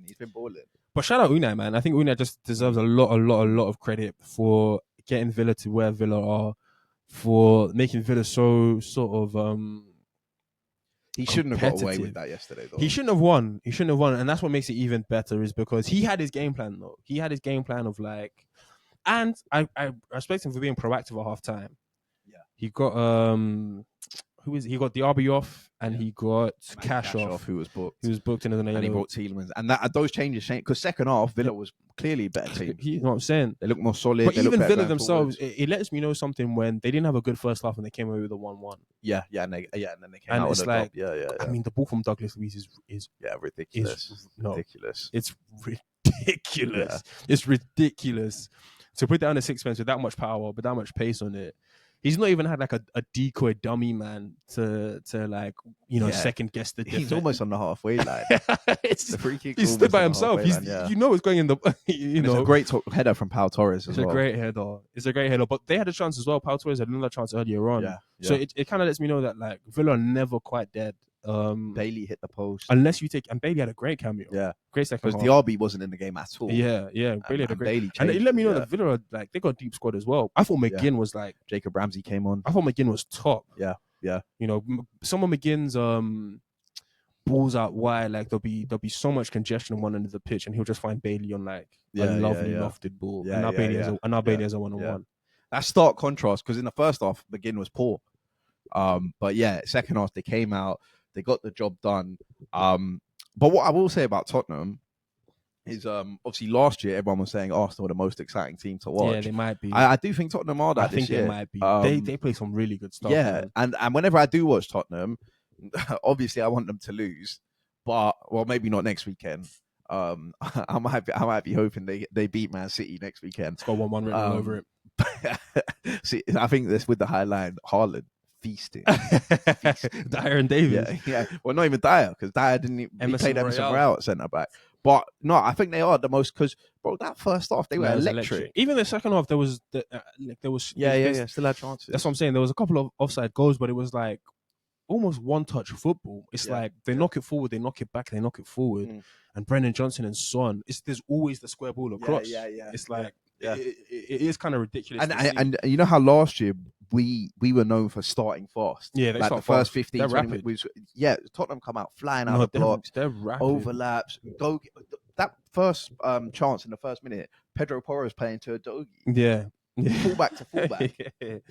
I have a lot of respect for what Ange and Tottenham are building. I think Son kind of needs to do a little bit better with all those offsides. Because a lot of the times as well, it's like it's Brennan Johnson who is already ahead of the last man, and you can see the whole line all the way across. I'll tell you for one, Brennan Johnson's a better winger than Kulusevski. Brennan Johnson is rapid. Bat had him in his list, and that is one that at the end of the season could be all Brennan right. Brennan Johnson is rapid. Yeah, It's rapid. And you were saying it in the group chat. It all came down his side in the second half, man. I agree with you. I'm quietly impressed with Ange. I do think Tottenham might play the best football in the league so far. But 3 L's in a row. 3 L's in a row. It's not good. On the edge of a fourth. Yeah. And that sort of stagnation, it definitely doesn't win you the title, but it might not get you top 4. Yeah. You can have it's a rut that you have to get out of ASAP. You can have injuries, you can have suspensions, you can have all the rest, but to lose 4 games in a row, there's no top team trying to win anything, trying to finish anywhere top of the table that is gonna have that sort of blemish or record. So I hear it. Everybody's got injuries though. I just think if you do lose to City and you stayed on 26 points for the last 4 weeks, come on. Come on, man. Come on. And I also wanted to say, I don't know how I feel about Aston Villa centre-back, Douglas Carlos. Diego Carlos. Yeah. Suspect. Even the way he runs. That's what I was about to say. It's not right. That's what I was about to say. Even my centre-back can't be moving like that. Yeah, because there were a couple of times in the second half where I don't know what Konza is not a right. Yeah, he's not. Yeah, he is not a right back. And he was getting caught out, and Brennan Johnson was acres. This is after Villa are 2-1 up. Yeah. And I'm seeing Diego Carlos get back, and I'm like, nah. This guy ain't it, man. He has some high knees. Yeah. It's so sus. It's like he's in the gym. It's so sus. It's like he's running in the gym. It's so sus. Sus. But yeah, Tottenham 3 L's in a row. Man City at the Etihad next. It doesn't get tougher than that. But who knows, man? Football's a strange game. Final thing, Villa top 4. They've not been top 4 for God knows. Yeah, God we knows should how mention long. that. Yeah. I think they said since 2004 is the last time Villa were top 4. So the Unai Emery revisionism. I already told you. You've told me you've had enough so much. Yeah, and I was one of Emery's biggest supporters at Arsenal, but there is no doubt. Yeah, people are saying it's Tony Adams. Well, I heard one person say, about the title race last year. That's one of the worst takes I've ever heard. Other people have said that. But Emery had us in a top 4 race. Yeah, someone tweeted and was like, Baku was the best thing for Emery because everyone forgot about the top 4 bottle job. And we've said Baku's our darkest day. Yeah, Baku was dark. Baku's our darkest day. Nothing under Arteta has been as dark as Baku. Yeah, the 8th place finishes were not as dark as what Baku was. Yeah. Chelsea already had Champions League, nothing to play for. We had to wait a week for Tottenham to lose. Yeah. Otherwise, we was... And we were in the driving seat for top 4. Yeah. And we just went on a streak of losing games. And that was Emery. And then let's not talk about the Watford game. Was it 30 shots?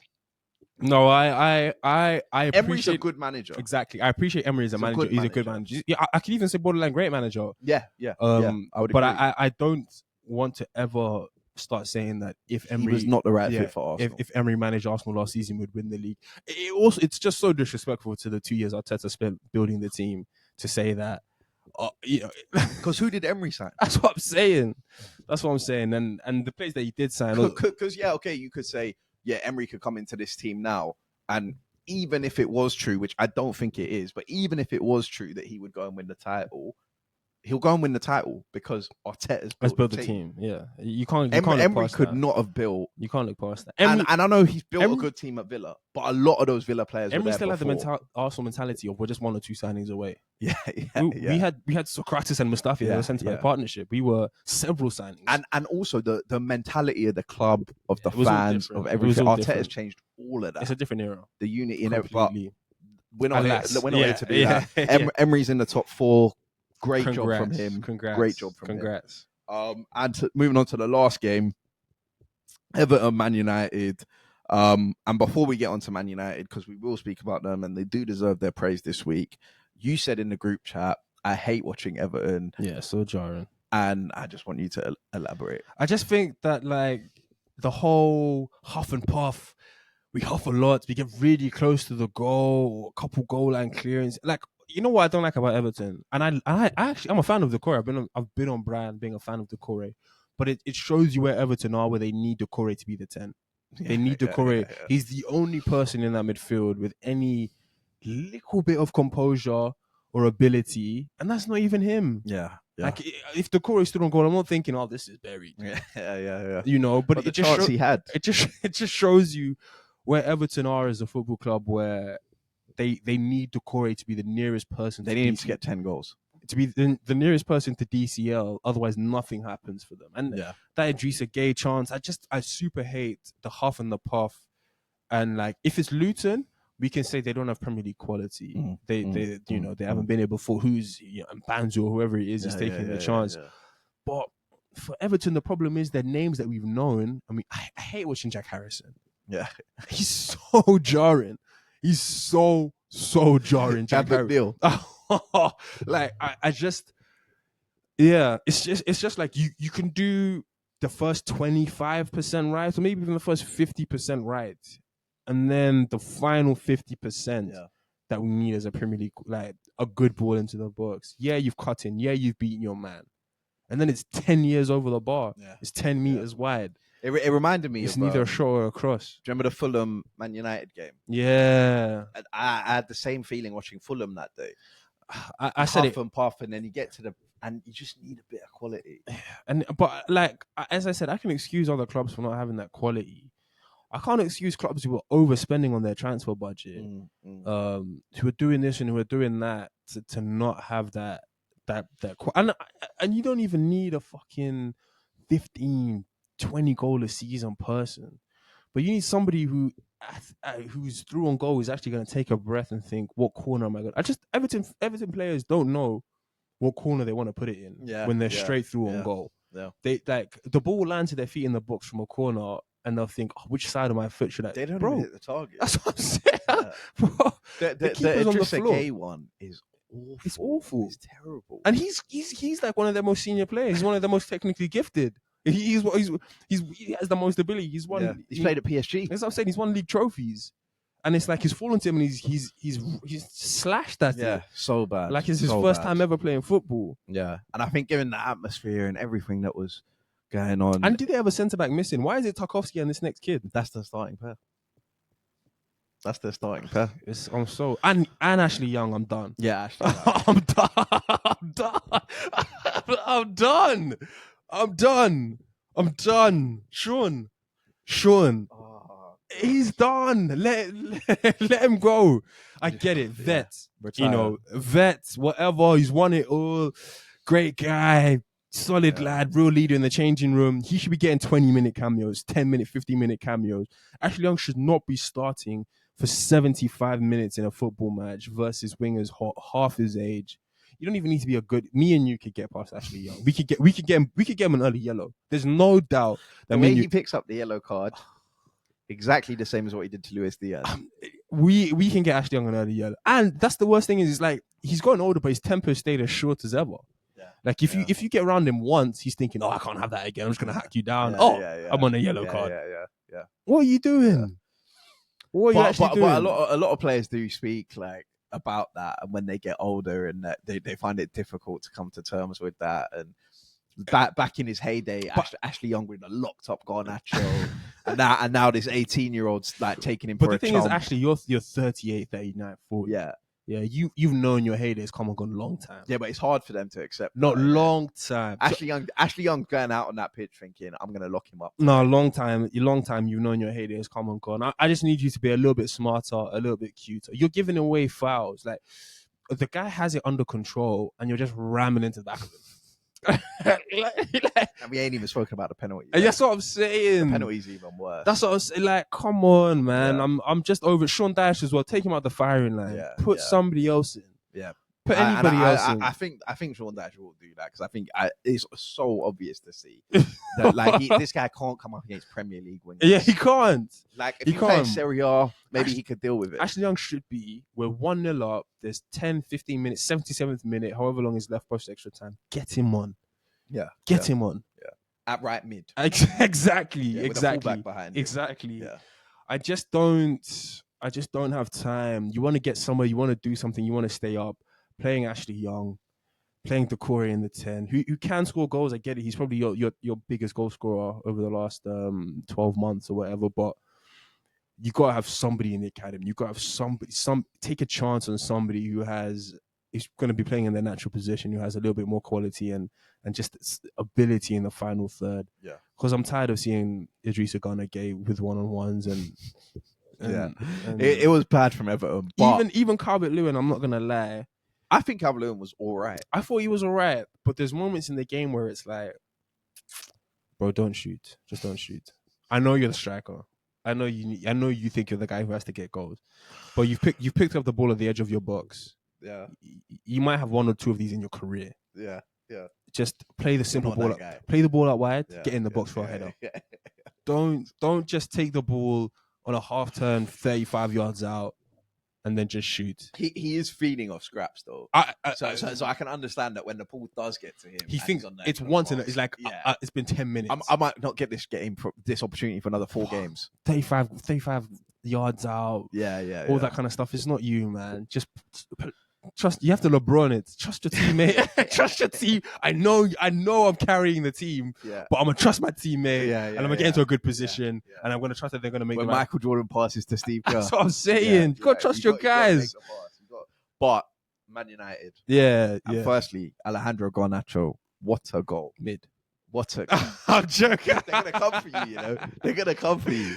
It's not better than Elise's goal, and I'll stand on that. I don't give a fuck who has to say anything. I think it's better than Elise's goal. I think it's much better. It's rarer, but we gave Elise's goal his credit. Yeah, this goal deserves a lot of love. Yeah, because it is once in a lifetime. And also, not only when that goal went in, my jaw just dropped. I couldn't believe it. I was like, oh my god. It also ruined the game. But I got the atmosphere, everything. You could feel it. Even watching from the TV, you could see how hot the atmosphere was. That goal, in that style, in that fashion, just killed the atmosphere. Set the tone of the game. And it's a massive, massive goal from Alejandro Garnacho. Manager's job potentially on the line. Away at Goodison, in the lines then. And you come up with a goal like that. Fair play to him. Credit to Garnacho as well, because Ten Hag's been giving him starts and minutes. So he had to repay him somehow, some way. And Ten Hag has moved Rashford to the right now. Exactly. So that Garnacho can play on the left. Exactly. He had to repay him somehow, some way. And it is actually a brilliant goal. It's a brilliant, brilliant goal. It's like, it's come off his foot. I don't know. Pickford shouldn't get near it. But at the same time, they always kind of look better when Pickford's at full stretch, because he's always at full stretch, trying to make the camera save. And from that moment onwards, if we're really being serious with ourselves, we knew the game was done. We knew the game was done. We knew the game was won. I think I give credit to Ten Hag for just literally plowing through this really rough patch, getting a lot of stick, getting a lot of like he should go type stuff. He's kind of stuck with it. I still think that if you look at his heroes, who are they? But I do think he has 20 whatever points on the board. And as I said, I feel like Man United have been worse than Chelsea, but they're like 8 points ahead of them. Yeah. 6 points behind us, top of the league. He still finds a way to get it done. He still finds a way to have the right players out on the pitch at the right time to get it done. I think, I still think Man United are unstable. I don't think they played great in the game. But at the end of the day, you just need to go there, get 3. Goodison's always a tough place to go. Yeah. Go there, get 3 points. Look at that atmosphere. In what a lot of people looking at the game would have thought that Man United are going to crumble in that. We both predicted Everton win. Yeah. Anything that I watched, most people, even Man United fans, were a bit worried. Yeah. So for them to go there, credit Ten Hag, goes there, gets the job done. He comes out with 3 points, a nice 3-0 win, nice goal from Martial. Yeah. Is he back? And that's Martial's game. Is he back? He could be. I mean, Rasmus Højlund hasn't scored yet. Yeah. So I mean, Martial might have to be the guy. I do think, and that's Martial though. That's for as much shit as I give Martial, and I give Martial a lot of shit. He scores the coldest goals. I will always say when Martial's through 1v1, I back him. He's cold most of the time. He's cold most of the time. And the finish, just a nice little exquisite chip, dink. What do you think about the whole Rashford performance versus the charity goal? A lot of people criticizing his performance. What I will say is that after the penalty, he just looked like a completely different player. You think because he just started, not that he really upped his level, yeah. but he was getting the ball, he was driving at players, he was trying to go past players, he was maybe trying to get in positions. But I don't think I'm not gonna sit here and say that's the change. Yeah. Rashford's gonna go on a tear now. Because I know who Rashford is. We all Do you know know what who it Rashford is. I'm starting to think that these charity penalties are nothing more than just good for the fans to talk about on the day. Like the day afterwards, I don't know if Rashford's thinking, okay, now that I've scored, I can really start just ripping sentences. Because he knows it's a charity penalty. That's what I'm saying. He knows that. I think it's good for the day. The fans get to say, oh, what a good captain we have, huh? Yeah. And then we get to celebrate a goal. But as I said, I don't think it's going to be the turning point. I think Rashford will literally have to beat a man, score a goal, score a winner, or whatever it's going to take. But if he scores at St James's next week, it will change. Then you start to say, hey, maybe it was all worth it. Yeah. But yeah, I do think Ten Hag deserves his credit, because we also said on the pod that after international break, Everton away, Galatasaray away, Newcastle away, could lose all three. First 3 games, he's got the first one done. And he's picked up 3 points. Yeah. They go to Galatasaray now and Newcastle next week, and at least they've picked up 3 points here. Yeah, at least. I think they probably get a draw at Galatasaray. It won't be enough, but I do just want to reiterate the point that for as terrible as United have been, to only be 6 points off top, 2 points of fourth or whatever, it's commendable. It's kind of like us. We say, look, we're top of the league, but we're not playing great stuff. United are 5th and not playing great football at all. Yeah. Maybe they can get better. Yeah. And players come back from injury. Luke Shaw came back. Played decent game. And the last person I want to talk about, and last thing on this Man United game, Kobbie Mainoo. Yeah, he was balling, man. Made his debut, 18 years old. Came into the team. He was obviously playing in pre-season, and I think a lot of Man United fans have been saying that he would have been in Ten Hag's plans. He would have started. I think they're gassing him, though. They are gassing him. That's what you do for young talents. That's what you would. I can understand Man United fans do it. They are gassing it. But I mean, he played well. When I saw him starting, and I thought Goodison, atmosphere, it could be too much. Then it makes me even big call from Ten Hag, because if he gets robbed of the ball, it makes it. It's tough. But the kid showed composure, man. He came he's a in, good he player, got on the man. ball, he played some nice passes, he tried to pass forward, goal line clearance, couple of nice tackles in there. It's going to be interesting to see how they manage him throughout the rest of the season, because I think obviously fans are going to be clamoring for him to play games, and I think that could be the worst thing, to just throw him in there. If he starts Galatasaray away, I think I think he might. I think Ten Hag hates him. I think he might start Galatasaray and St James's. Oh, those are both away for an 18-year-old. I know. St James's, Joe Linton. For an 18-year-old. And the thing is, he could get robbed. He will make mistakes. He's a young kid. But as far as debuts go... You want to break his confidence. Exactly. But as far as debuts go, he had a great one. In a tough atmosphere, and he balled. He had a great debut. He's one to watch for sure. It's always good when you're not at your best to have an academy kid who you can scream and shout about. Yeah. Trust me. And Gary Neville said it on commentary that he looks like the most experienced midfielder in a red shirt on that pitch. Yeah. I mean, it's a bit damning for Bruno, McTominay, Ericsson. Amrabat sat on the bench. Amrabat was playing World Cup semi-final a couple months ago. They chased them all summer. Yeah. They chased them all summer. Kobbie Mainoo, this 18-year-old's come in and he's benched you. Ten Hag is too funny. But they came out with the 3 points. Yeah. And that was all they needed to do. So that is it for all the fixtures. Obviously, Fulham won 3-2 in the game that we watched. But we'll do MVP and Rookie of the Week. MVP? Yeah. Michael Olise. Banger. Bro, welcome back. Alejandro Garnacho. Missed you. One of the goals of the season. Probably the goal of the season. Olise, So I'll give it to him. Kai Havertz, 100%. Kai Havertz, 100% getting MVP of the week. Havertz. Yeah. Come in. Big 3 points. Huge. Big 3 points. Big goal to score. I'd definitely give it to him. Rookie of the Week, the guy at the back post for just for Burnley. Just Burnley. Yeah. Just not defending Suchek at the back post in the 90+ minutes. Inexcusable. Rookie. That's why we call it that. Reece James doesn't get more rookie than that. Does not get more rookie than that. One more MVP. LeBron James broke the all-time point scoring record. It's like 40K. Yeah. Stupid. I think 20 years in the NBA. It's crazy. Yeah, at the top level. Super 40,000 points. Yeah, and I would also ridiculous. give it's ridiculous. Ridiculous. So yeah, MVP to LeBron James. And my final rookie would be Ramsdale, because I think coming in, No, he kept a clean sheet though. he kept a clean sheet, but coming in For the throw. I will give it to him for the throw. The throw alone. I think for making it even as hairy as it was, it shouldn't have been as hairy. And you're an he easily experienced, could have cost us. you're an 3 points. experienced keeper. You've been there, you've done that. You know, Arteta's laid it out clear. Hey, if you work hard, if you do your job when I call upon you, there's going to be game times and minutes for you. So for Ramsdale to know all of that going into the game and to still somehow be sort of panicking, come on, bro. Yeah. Rookie. I think I'll give an MVP to Brighton and De Zerbi. Yeah, win. I don't know, man. They finally got out the rut. That's lenient, man. Should be bare minimum. Nottingham Forest? Away. Yeah, it's just... We might not win there. Yeah, it's a tough game, but for sure, the overarching MVP. I know LeBron James has got 40,000 points, but it's Kai Havertz. It's Havertz. It's Kai Havertz. There's only one winner at the top of the table. And that's... Exactly. There's only one team at the top of the table, and that is Kai Havertz. King. So, with that being said, thank you guys for listening to another episode. Again, we appreciate all the support, and we'll see you next week. Definitely. Peace. One love.